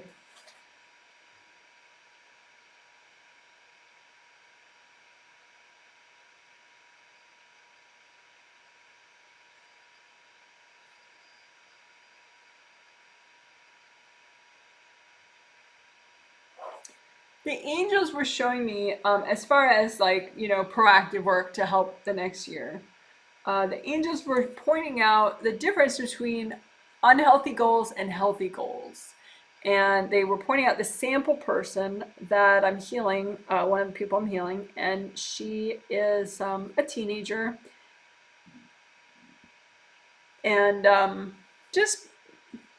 yeah, she's a teenager, but she's a young teenager. And she, on a subconscious spirit level, she has some unhealthy goals for next year. Basically, she wants to, peace on earth and make her parents happy, and, her mom happy and her grandma happy, and, bring peace to her whole country, and, all sorts of lofty things that, her innocent mind subconsciously wants to achieve for next year. And she's already locked up about it because, those are not healthy goals for her to have. They're not possible goals for her to have. And so she's already sort of resisting the impending failure, that she's not going to be able to, bring peace to her whole area around her and, make her mom and her grandma happy next year. So it's an example of unhealthy goals. And you get unhealthy goals from baggage, basically. It causes you to have unhealthy goals. And versus healthy goals. You can have healthy goals consciously or just subconsciously. That's fine too. And you can let your angels help you on a subconscious level to have healthy goals, so that you don't have to worry if you can't list, what are your 4 goals for next year. It's okay. That's fine. It can still be a really fabulous year. Sometimes goals are nice consciously, but you can just let your angels help you with it in your sleep for a while. And you can do what we're about to do, just to keep clearing the energy around your goals for the future and the immediate present, so that you clear the energy, clear the baggage, so that your goals are more and more likely to be really healthy and really realistic and motivational for you. Okay, so that was explaining unhealthy goals and healthy goals, and then now we're gonna do it. Do it, just do it. So again, you don't have to know what they are, because really you could have an unhealthy goal that you first created like 3 lifetimes ago and it's just stuck in your subconscious. So you definitely don't have to know what these are, and don't limit yourself to only what you know consciously, So you can make 2 piles. Just make 1 big pile. All your healthy and unhealthy goals. Because sometimes you think they're healthy and they're not. So why separate them? Just let the gold light do the work for all of them. So just pile out all your healthy and unhealthy goals that you have consciously and subconsciously. Say for this week, for tomorrow, for today, for next year, for the next 10 years. Just all your healthy and unhealthy goals that you have on any level, consciously or subconsciously. And just run a lot of gold light through them. Bring up red earth energy, bring up orange earth energy, bring up yellow earth energy, lots of gold light. Melt everybody's cords going into these goals. Melt everybody's energy out of these goals, like energy from your parents, from your siblings, from your partner, from your boss, from your employees, from business people, from personal life people, just melt everybody out. Gold fire, gold water. Just keep running gold light through these goals, both healthy and unhealthy. And you can say, angels, help me do this. And what this will do is it'll help you clear the baggage that's causing the unhealthy goals to exist. And so the unhealthy goals more and more should be just kind of melting away and transforming into just whatever other energy you need. So it could be transforming into healthy goal energy, or it could just be transforming into like peace of mind and,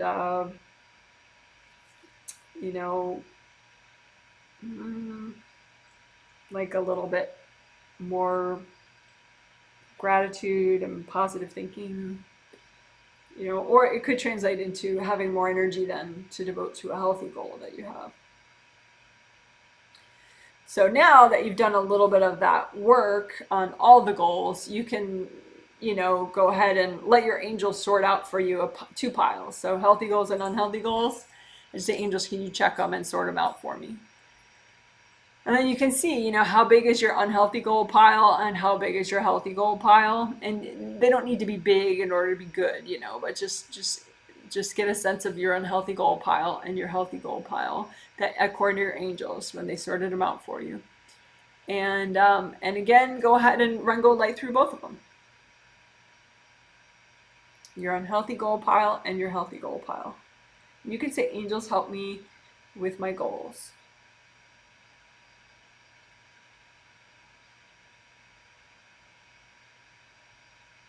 And then you can just, blow up the representations of your goals or hand them to your angels. Angels, can you help me with these?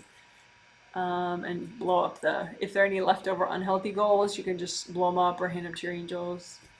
But they may have all melted. But it doesn't mean you don't have any leftover subconscious unhealthy goals. It just means for now that's what you need to do, and you can do more later.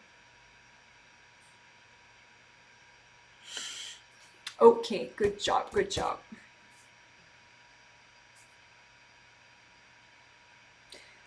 For one person that I'm healing, it helped her melting her unhealthy goals. The energy transformed into more energy and focus on her actual healthy goals and smaller goals. Like get this one 5-minute task done, get this one, 2-minute task done, get this one like 20-minute task done. So it makes her more aware of, and it makes her feel more like she can do these goals. It's helping her motivation, because the unhealthy goals were weighing down on her heart chakra, making her feel like a failure and unmotivating her. So now that she melted away a lot of that, her heart chakra is working better, and so she feels a little more encouragement internally. So good job, guys. Woo woo, you can do it. You can do it. All right, so that was transforming your goals, transforming your unhealthy goals, but really, we healed all of the goals.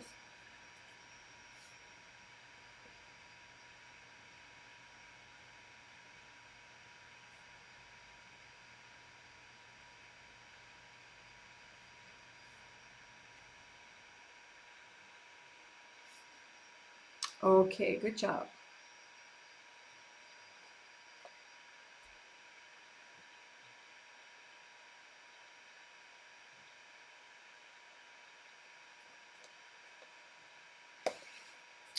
Real quickly, I had mentioned that we're going to clear avoidance, resistance, energy blocks, and negative repeating patterns that could affect you in the next year.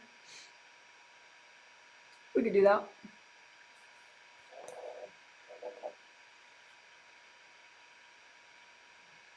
We'll just do like a crazy quick version.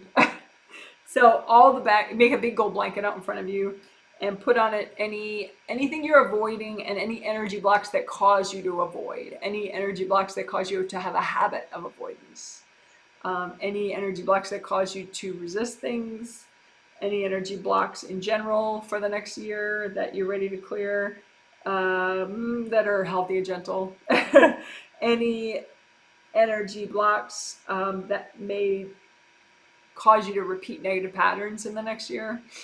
Just all that stuff, all that junk. So avoidance, resistance, random energy blocks, and negative repeating patterns that could get in the way of your next year. And just, you could blow it up. You could melt it with lots of gold light.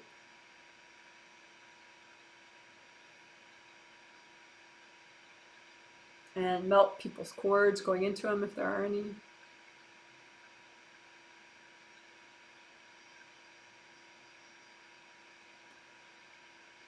And if you have any left over, just wrap them up in the gold blanket and give them to your angels. Angels, can you help me with these?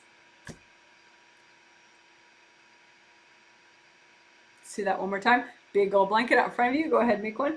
Put on the blanket any energy blocks for the next year. That any energy blocks that you have causing avoidance that could get in the way of the next year. So any avoidance energy blocks, anything you're avoiding, any habit of avoidance, baggage causing a habit of avoidance, any inner resistance energy blocks, just random energy blocks you want to clear about the next year, negative repeating patterns that could get in the way of your enjoyment and experience of next year. So just all that junk. Negative repeating patterns, avoidance, resistance, and random energy blocks. Okay, and then just go ahead, you can bring up red earth energy, soak it all, use gold light, melt it all away, melt the cords going into it with gold light, and melt, melt, melt.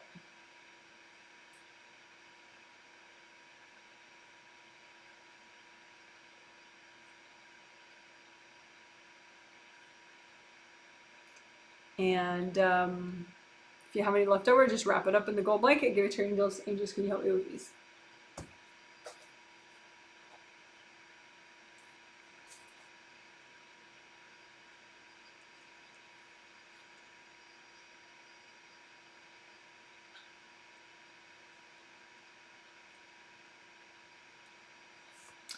So now I will do the world's quickest version of tummy meridians. I did longer 2 days ago, so tummy meridians. So excuse all the hair on this otherwise really amazing diagram of. So tummy meridians are these ones that go straight up and down. There are 4 of them. There are 2, some of them have 2 branches, so it looks like a lot of lines, but it's 4 meridians. There's the one that goes straight up is the CV meridian in the midline. CV, the orange double line, that's 2 branches of the kidney meridian.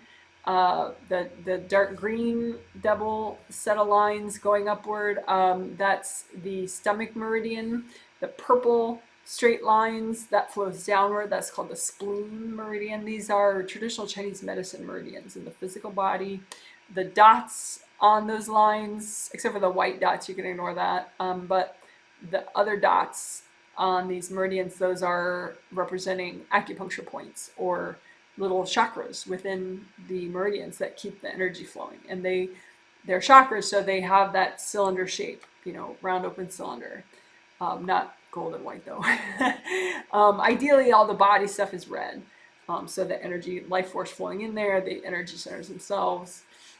But anyway, so I'm going to do a quick version of repairing and unblocking those tummy meridians, those 4, the CV meridian, the kidney, the stomach, and the spleen.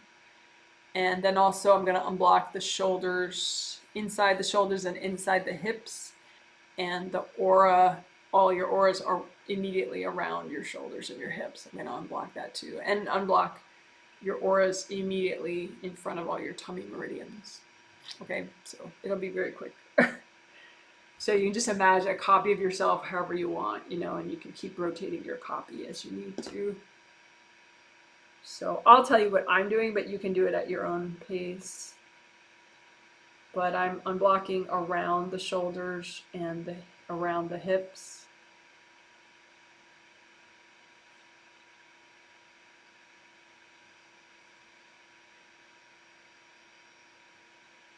And around the hips and the tummy area in front and back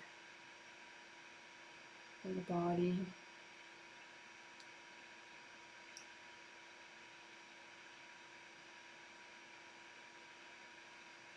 And the tummy meridians themselves.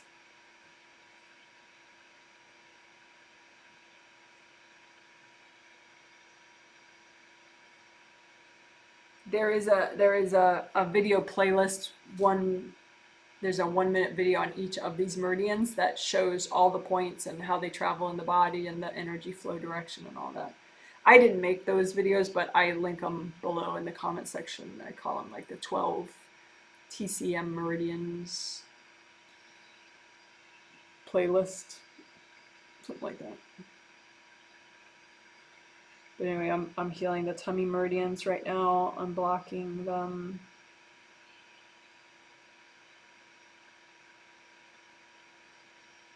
Surrounding them in gold light.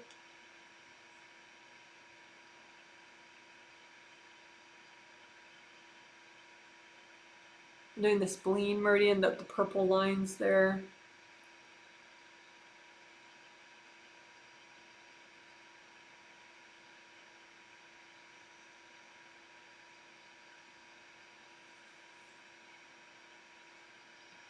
Oops.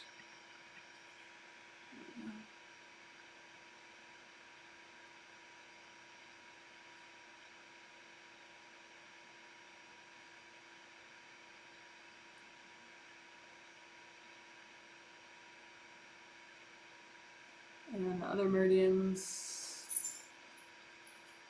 The CV1 meridian, the CV meridian, the first point of that is where that CV meridian actually starts in the crotch. The other meridians, like the 12 regular ones, they start and end in like either your fingertips or your feet.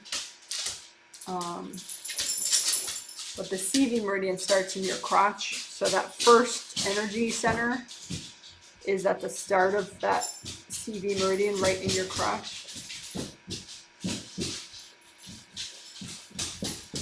Abel, baby. Abel.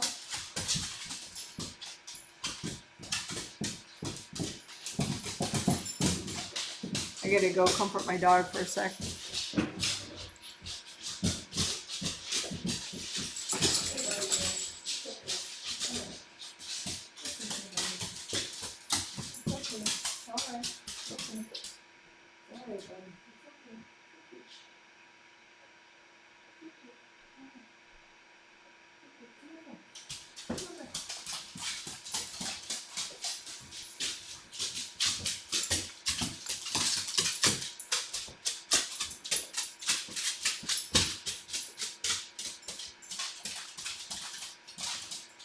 See if he calms down.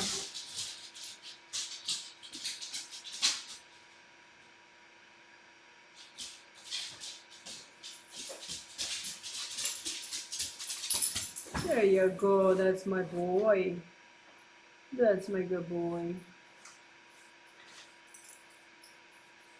So CV1, the acupuncture point that's in your crotch at the base of the CV meridian. I'm just healing it and unblocking it.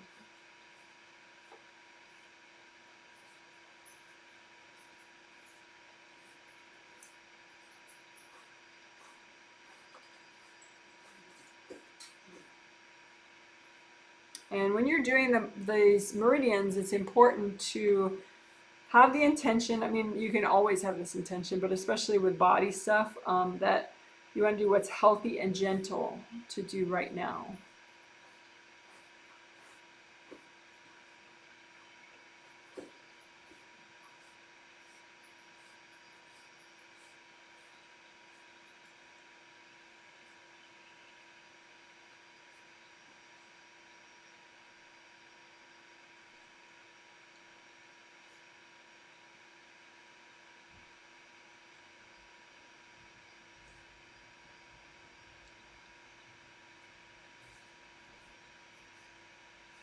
And then I'm just unblocking the aura in front of the tummy meridians. And again, just a little bit of shoulder and hips unblocking. In the shoulders and hips, but also in front of and behind.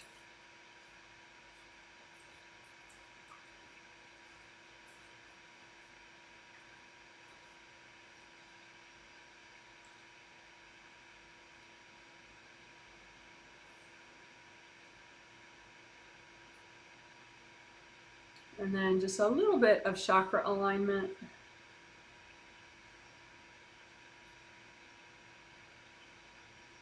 Chakra alignment is basically, you don't want your chakras to be like 7, 6, 5, 4, 3, 2, 1. You want to be like in a straight up and down line. So you just heal them to the point where they relax and click into line.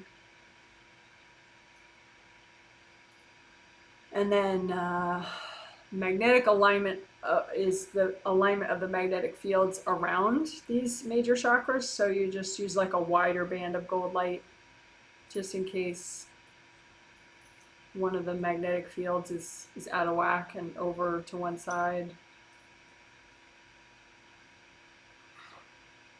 The more you heal those magnetic fields, then they click into alignment as well.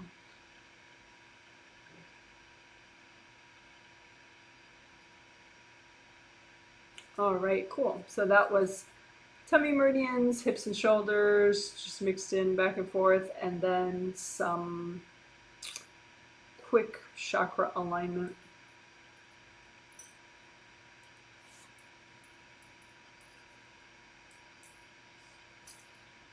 All right. So I think that is as done as we're going to get.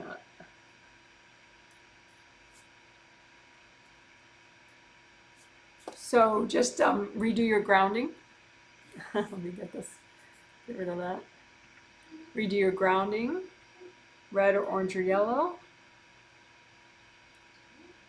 Redo your gold buffer zones. I forgot to mention that before. Redo your gold buffer zones. I'll have a reference video below about that. Gold buffer zones. And just comb through everything. Double check your grounding, that it's nice and wide and flowing even in the back.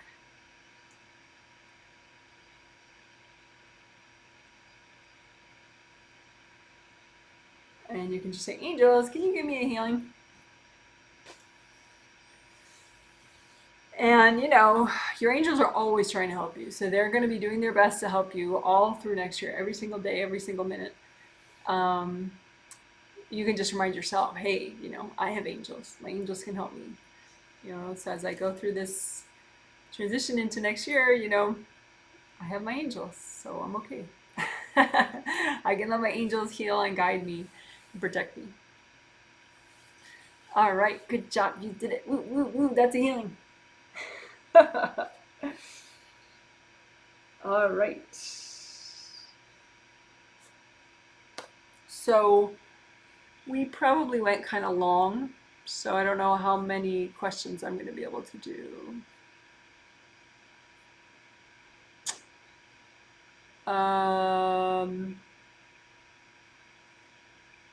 Someone says we are in extreme cold warning, so yeah, for real cold. LOL. Someone says -5 centigrade with 30 centimeters of snow in North Vancouver, British Columbia, Canada. Well, that's nice to know. That's a lot of snow. I hope you enjoy snow.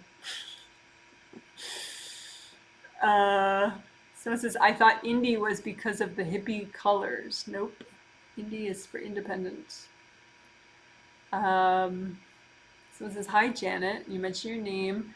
Nice 60 degrees with sun out here in Phoenix, Arizona. Thank you for healing my adult kids. Yes, you're welcome. Your son at one point was a sample person about something about seeds. I don't know. I forget which time your son was a sample person, but he cleared whatever it was. Someone says, hey Janet, thanks so much for the healing. I have to leave early for a meeting. Lately I've been zoning out way too much on my phone, which is really slowing down my productivity. What's going on? Well, your angels mentioned for me to mention, like, I don't have social media on my phone. Like, I go on social media, but on my laptop. I don't go on my phone. Just because sometimes I was like, a long time ago, when I did have that, I would be like in the yard with my dogs and I'd be checking email or checking social media, and it was really distracting and kind of a little addicting.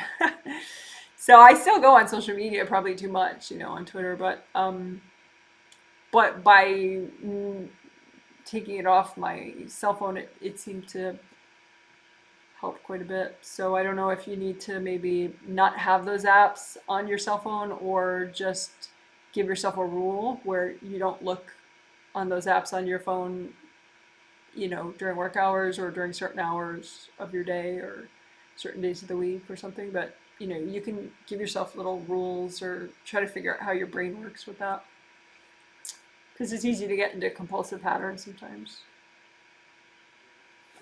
So I think it's more of a compulsive thing rather than a zoning out thing. If that makes sense. Someone says, Wei Chi sounds like sumo wrestlers for layers of protection. Not to me, but I'm glad it amuses you. It's good that you're amused. Someone says, is that a being's issue? Oh, that you're distracted and zoning out on your phone? No, I think, yeah, it's just a compulsive kind of pattern that you're stuck in. So just try to, you know, give yourself some rules, some guidelines that'll keep you out of trouble. Someone says, how to protect ourselves against energy rapes, energy thieves, please. People are tapping into my energy. It's exhausting. Thank you. So yeah, energy rapes, I probably wouldn't use that term. I mean, just because Rape is very triggering, you know, obviously. And so I wouldn't call it that. Energy attacks, I would call it, you know, just personally. I mean, obviously you can use whatever words you want. But sometimes, you know, it's a little bit disempowering if you use a word that's kind of spooky and loaded. So if, you know, you could consider maybe, you know, thinking about it like just, you know, I call it invasive people, people that are invasive, you know, might be throwing energy and all that. But, you know, basically your 4 essentials that we start every healing with, that is what, you know, would help the most with that stuff. So you personally really need your 4 essentials, like aura repair, creative ring repair, chakra repair, grounding. A lot of times your grounding is very narrow. It's not as wide as your whole aura. It's sometimes not even as wide as your hips. It just gets really narrow, like a crusty rope that goes downward. So that it doesn't give you enough support to like receive as much earth energy as you need and release as much as you need all the time, which is really good for flow. And you have big rips, less than you did like a couple hours ago. So maybe you did follow along and you did aura repair today, but I would do it a little more, because like right up top and behind on your left side you have more rips. But that's not uncommon. If you've never done aura repair before, then once you do it, it's like you get a lot of it but not all of it. So then you just need to keep doing it for a couple days. You know, not all day of course, but just come back to it. You know, keep working your 4 essentials basically. Because, you know, at first there's just so much damage that it's too much to clear at once. And so you just, you know, try to be good to yourself, eat properly, and keep doing your 4 essentials. You can comment under the video. I probably won't be replying a lot to YouTube comments. You know, a lot of times in between these giant healings, I take a break from work and I don't answer comments. So there are some times when I do answer YouTube comments, but there might be a week and a half or 2 weeks in between where I'm not. And so don't despair. I will try to get to your comment and give you feedback if you post under a video. You know, you could say your initials too. Sometimes that helps me read. And you can just say, can you see how I'm doing with my 4 essentials work? You know, I've been working on that kind of thing. But anyway, so yeah, it's just a question of repairing everything and then maintaining over time. Because a lot of times you're only present in your 7th chakra of your physical body, as opposed to being in, you know, 7, 6, 5, 4, 3 or 7, 6, 5, 4, 3, 2 or 7, 6, 5, 4, 3, 2, 1, all of them. You know, that takes time, work over time to be in all your chakras all the time, but that could be a goal you might want to have and work towards, because then that's as safe as possible, is when you're in all your chakras all the time, all your physical body chakras. But because of all the damage, you know, it's like the world is the world. You know, people are invasive. They don't meditate. They're all, you know, triggered and whatever. They have so much baggage. They don't know how to clear it. They have even more damage than you do probably. And so it's just, you know, they're like little hurricanes, you know. And so it's just, it is what it is. You know, you can't force the whole world to meditate tomorrow, you know, and do aura repair. Would be nice, but you can't, right? But you can do all that. So then when, you know, you're more of a contained system then. You're not so leaky and busted up. And so then if someone's invasive with you, just through your daily maintenance, you can pop them right out. But if everything's all ripped up and busted up, you got to take care of that first. And then it's easier to deal with little, you know, invasive people situations. So I hope that helps. If you have 1 or 2 people, it looks like you do, that are specifically, you know, invasive consistently, I have a video, which I haven't mentioned in a while actually. You could search, I mean, do your 4 essentials first. That's the most important thing. But then if you search Janet Wright, I'm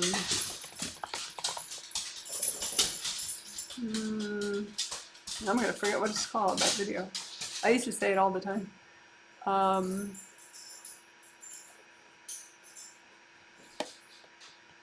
Reduce conflict and boundary issues, I think.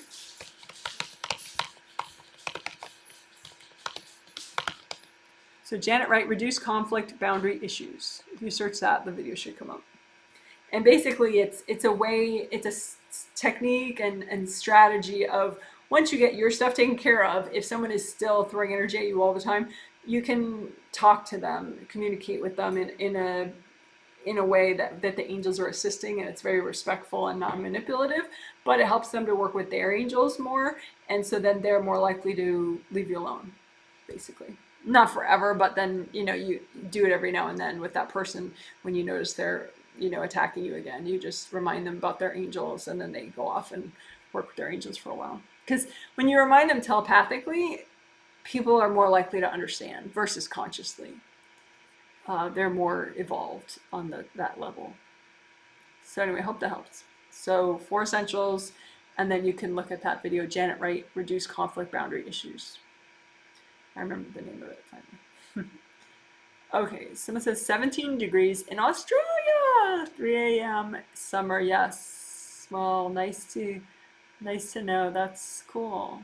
Yeah, I don't have haven't had Australia clients for a while, so I always say, it's winter, because all my clients right now are in the same hemisphere. But it's nice to see you, and hope you're enjoying your summer. Someone gives me a heart. Thank you very much. So this is, hi Janet, how has my energy been looking lately? I've been struggling to stay centered. Lately, so like I'll look at yesterday. This was Monday. You got some chakra damage to your chakras 3, 2, 1. So chakra damage and an aura damage in the front. So that made it hard.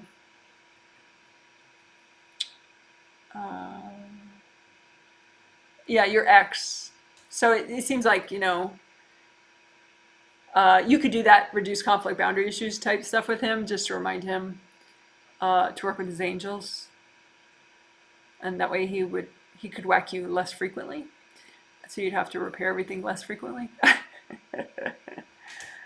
So I hope that helps. Someone says, what's most important for me to work on healing? I healed myself. Yes, hello. At this point, you're in 7 through 3. Before you healed yourself today, you were only in 7, 6, 5. So you're in 7, 6, 5, 4, 3 now.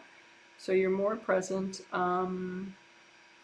Your first chakra still has some damage, so you did repair some damage, like you had damage in a couple chakras, but now you only have damage in your first chakra out of all your major chakras. So just redo repair of all your major and minor chakras, and then double check your first chakra for cracks. Physical body first chakra specifically. So that would be most important to work on. Also, your second and first layers of your aura are very compressed. So you could, if you want to walk through, you could do that video, Get Present in Second and First Chakras. You search Janet Wright, Get Present in Second and First Chakras, you'll find it. Someone says, hi Janet, how is my healing energy when I heal your sons and your husband? I'm doing more of that lately, but I want to know how effective I am.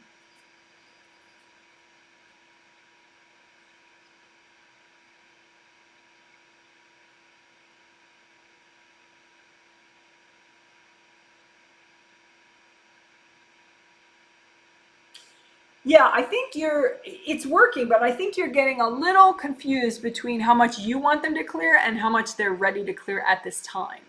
And so they're clearing how much they're ready to clear at this time, but it's not as much as you would like them to clear. And so you're blaming it on your skill level.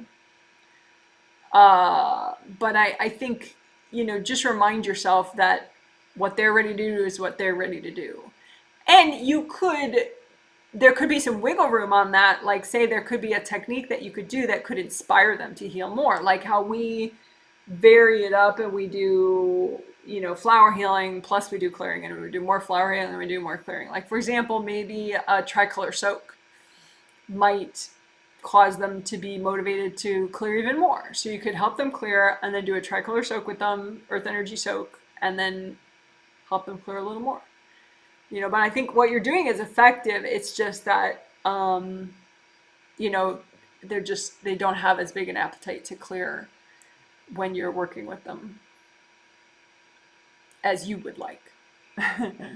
But it is helping them, what you're doing. So this is, thank you so much for healing my brother and I. Yes, his filter is one of a kind to me.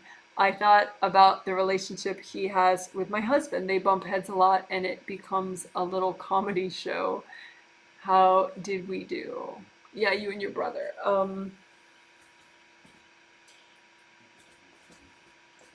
I guess too, you know, your angels say that your husband, maybe if you validate when it works well, or you validate like that, there's some times when your husband is good with your brother, and so you can validate that and say, you know, thanks a lot. It means a lot to him, you know, like kind of point out what what your brother did not get when he was growing up, and just point out that, you know, that it's really nice that your husband is, you know, that your husband tries to be patient with him, or, you know, whatever, like just like a little validation, of what he's doing that is helping, between him and your brother.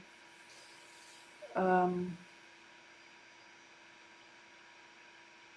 but yeah, your brother, you know, was a sample person of, the victim stories. One of the sample, well, the sample person that, yeah, helped me figure it out, and he did well. You know, he likes it. Um, you know, but again, it's like part of his pace of clearing. You know, he did what he was ready to do today. His angels are happy. So I hope that helps. So this says, thanks, Janet. Fell asleep during inner disharmony seed transforming. Also, melting victim stories. Felt good. Any angel advice? Um, yeah, they say, you know, maybe just validate your growth. You know, how have you progressed in the last year? And just try to maybe give yourself congratulations flowers, you know, for all the progress that you've made in the last year, and have your angels check them and give them to yourself. You know, so congratulations flowers for all the growth and learning that you did this year. So angels check them and give them to yourself. And maybe do that a couple times, you know, between now and the end of the year. Hope that helps. Someone says, hi, Janet, my daughter. You mentioned her name.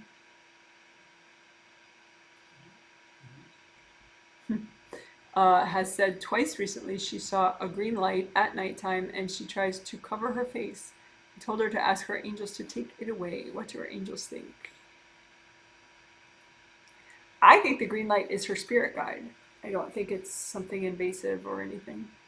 I think she's just scared because she doesn't like seeing energy. But I mean, you can, I don't know if you've, well, I guess you've told her about angels. Um, yeah, I think her spirit guide has sort of this idea of like, you know, Peter Pan and Tinkerbell, and he's kind of trying to do like a Tinkerbell thing, you know, of like shining the Tinkerbell light, and trying to get your daughter to think about what are you grateful for that happened today, and, you know, who are you thankful for in your life, and what did you do today that you should be proud of, trying to like sort of inspire a little bit of a positive ritual of like thinking about positive things about the day that that your daughter just had. So your angels haven't made it go away because they're hoping that, you know, you would eventually realize that it's her spirit guide. Um, and you could create some funny name around the green light, like it's, you know, it's Limey or it's Froggy. You could call her spirit guide Froggy. Because from what I can see, there's no negative or invasive spirit around that green light. It's just her spirit guide. So, hope that helps. You can remind her, you know, for green is also her heart chakra color, which is, you know, an ideal color for the heart chakra, which is about gratitude and motivation and self-love. So it seems like that's why her spirit guide is choosing that color. It's just so she wants her to be inspired and motivated and grateful. So I hope that helps. So this is 35 pages For grade two, yeah, yeah, there was some alcohol drinking involved in that situation. So yeah, it was not a rational situation. Not on my part, obviously. So this is, hi Janet, please share how my adult kids did. I hope I am no longer courting them or courting less. Yeah, you're courting a lot less. They did well. Um, I've been trying to remove the cords. Yeah. Yeah, what you do is just melt the baggage that causes you to want to cord, right? Because, and that's more lasting of an effect. You know, think of I mean, yeah, check to see if you're courting your kids, but just put out in front of you any baggage that causes you to be uncentered or less present or invasive when you think about your kids. So,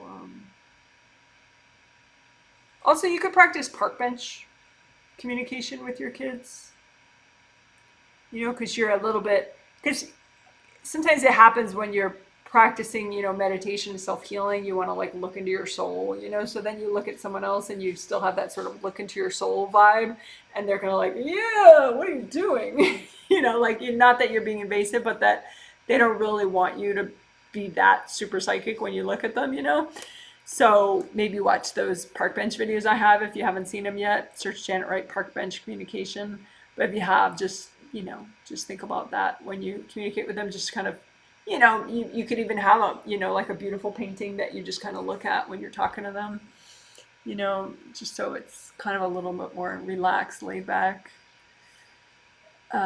way of interacting. So it says, thanks, Janet. Any angel advice for what to work on with meditation for 2023? Yeah, it's a little, I don't want to like predict the whole future of your 2023 and what meditation would be good. And I'll just do now. I'm curious to know what your teacher, about that report, lol. Oh, yeah, it was so weird. I think back to that, like, my elementary school and junior high, I guess too, and high school teachers. What did they, I guess it was a thing. They just pretended with me that they thought it was mine, and they gave me very high grades. I mean, when I was able to do my own stuff, I also got good grades, but obviously they gave me an A+ when I, like my birth father did it too. And so I'd bring in this like architectural models of these things, which was like completely vastly inappropriate. I was supposed to do this like, 10-year-old diorama out of a shoebox, and I brought in this architectural model of something, that my birth father, made and told me to lie and say it was that I did it, and so all the parents, all the teachers, they just played along. I mean, because what are they going to do, They're going to say, your parents are really messed up in the head. They're not going to say it. So nobody ever said anything. Yeah, it was weird. I mean, now that I look back, I think, wow, that's weird, Anyway. But anyway, so for you, as far as meditation for 2023, I mean, you could just do what we did, Any of what we did would be great. The deceptive doorway stuff, the simple clearing where you just do blanket exercise. The victim stories is nice. The scenes of disharmony is nice. Yeah, just do today's, because this is designed to help with all of a whole year. So that would be, yeah, your angels like it. So this is, hello, what were my disharmony seeds? What happened after I melted them and transformed them? As of yesterday afternoon, I'm exhausted. My get up and go got up and went. I'd love to have a sense of wonder and adventure back. Any advice on how to get it?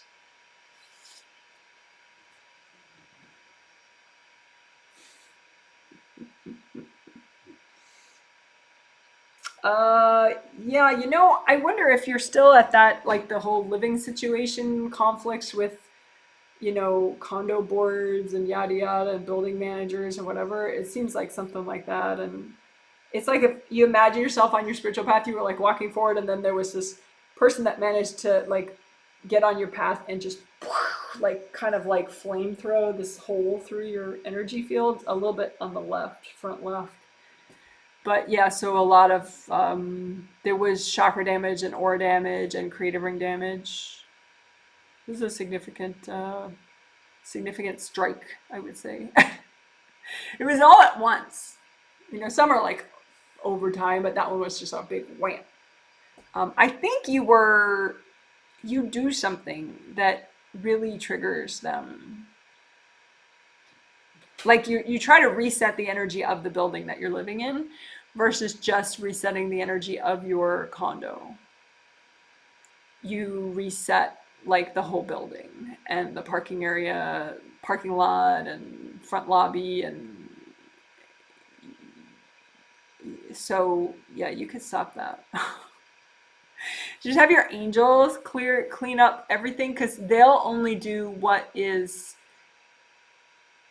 not gonna make trouble, you know, and that's good enough.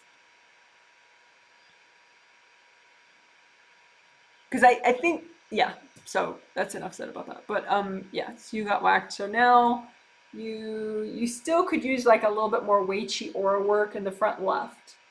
But your chakras did get repaired and your creative rings did get repaired. So and your tummy meridians here did get repaired. Yeah, so you're pretty good, but the Wei Chi aura is like front, center, and front left. Just do them more, repair them more. So yeah, and yeah, stop, leave the building alone. I cut it out. Obviously, it's subconscious, but yeah. Someone says there's, so you could, you know, clear the energy blocks that cause you to want to reset the whole building and reset the whole parking area and elevator and lobby and whatever. I think it's like a fear of, you know, invasive beings and fear of invasive people, and so you're trying to control everything around you, but not a good plan. So just clear your fear, clear any compulsive energy blocks that make you compulsive or make you sort of overstep boundaries in your living area. So this is, thank you, Janet. You're welcome. I loved clearing the unhealthy versus healthy goals. Yeah. Yeah, that's a good one. And melting deceptive doorways. I saw how past expectations were leading to unrealistic goals. I also needed the filament work. Big time. Thanks. You're welcome. So this is, hi Janet, thanks so much for the healing. I've been at a crossroads wondering if my boyfriend, and you mentioned his initials, thank you, and I are lifetime compatible. Yeah, I would say long-term compatible. I mean, a lifetime, that's fine, but sometimes that's like you're trying to read the future, you know, just long-term compatible is the phrase that I like to use, that I hear from the angels a lot. I thought we were, but now I'm seeing red flags. Any angel advice? Sometimes I like to look at a question like that in terms of like check boxes for what, because sometimes if it's yes and no and it's such a big question like that, it's like a little triggering, a little too triggering, and then that affects how present you are, which affects how good your clairvoyance is. So you try to make it a less triggering version of that same question. You know, so like sometimes you can look at like check boxes for what you're supposed to learn and experience, you know, and so how many check boxes are there for what you're supposed to learn and experience with this relationship, and how many check boxes are checked, and how many check boxes are there still as far as, you know, more that you're meant to learn and experience with this relationship.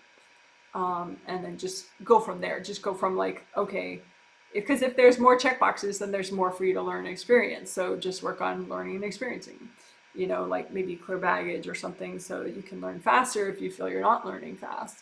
But yeah, it just looks like the whole dump him or stay with him forever is a way too triggering question. So just look at, you know, are you learning what you're meant to learn with this relationship? Have you learned it all already? Are you, you know, stuck, but there's more that you should learn, so you got to get unstuck to learn more, whatever. So this is, appreciate the feedback about compulsive phone checking. That's definitely what's happening. Happy New Year. Appreciate your healing work this year and always. Well, thank you. All right, cool. Well, that's a great note to end on. So you guys are amazing. And I was thinking that this time, instead of doing animal cam at the end, because I always do that, and I know people love it, but I was thinking for variety, we could do plant cam. And I'll just bring forward one of the plants that I'm growing in my house, because I'm growing herbs in my house for the winter. I'm trying to grow greens too, but that's not going as well yet. But I'm growing lots of basil for us, and a lot of it's very young, so we can't eat it yet, but some of it's big enough that we do have it in dinners. So I want to bring 2 plants out, and I'm bringing the best looking ones, but keep in mind I have plants that I've had to let go of. They weren't healthy enough, they died, they look terrible. So, I don't want to, like, how Facebook, like, people put like perfect versions of their life, which is a total lie. So, but I'm not gonna, I have the dead ones I already threw out, so I'm not gonna show you one of my dead plants, Well, yeah, okay, so I'll be right back with some plants.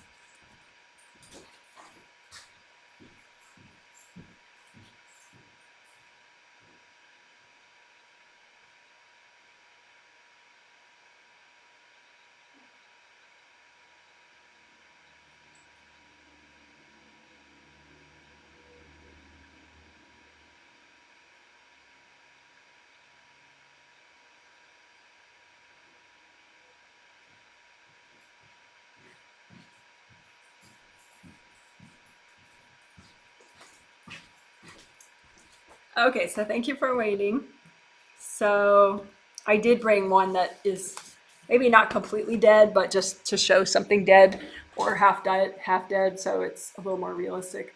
So this is the dead one, or kind of dead, sort of dead, maybe partially dead. It's a blackberry piece of a blackberry stem that I tried to root, but it's probably died. But I haven't given up on it yet. So maybe it's rooting there in the soil. I'm not sure, but I still haven't thrown it out yet. So that's that. This is Thai basil, called Siam Queen Thai basil, and I have like 16 of these plants. So this is the best looking one so far. But they're kind of young. I grew them from seed, planted it, I don't know, a month or 2 ago. So there you go. That's Thai basil, which I'm not eating yet because it's still kind of young, but they're growing very well. But the bigger they get, I'm gonna have so much basil. But then we already have Persian basil we like too. That's a very strong basil, similar in taste to the Thai basil. And this is a Persian basil plant. And this one actually grew from a cutting that I took right before it froze outside. I took some cuttings from a whole bunch of plants, and most of the cuttings didn't do really great. But the Persian basil one cuttings did do well for some reason, and they're growing like crazy. So so this is probably my biggest Persian basil plant that I have indoors at this point. But I have a bunch of them as well. So anyway, there you go, show and tell for basil. So yay, little green plant energy for the winter. I have grow lights, of course, and shelves that they grow on. Okay, you guys are amazing. So I hope that this helped, and I hope you feel some level of hopefulness and positivity for the new year. You're amazing, and I've enjoyed working with everybody, and I look forward to all the awesome healings that are coming up for 2023, and all the dates and themes are listed on my website for 2023. Already they're up, and March healing sets go on sale on January 15th, and all that information is on my website, janetwrightreadings.com. Okay, bye.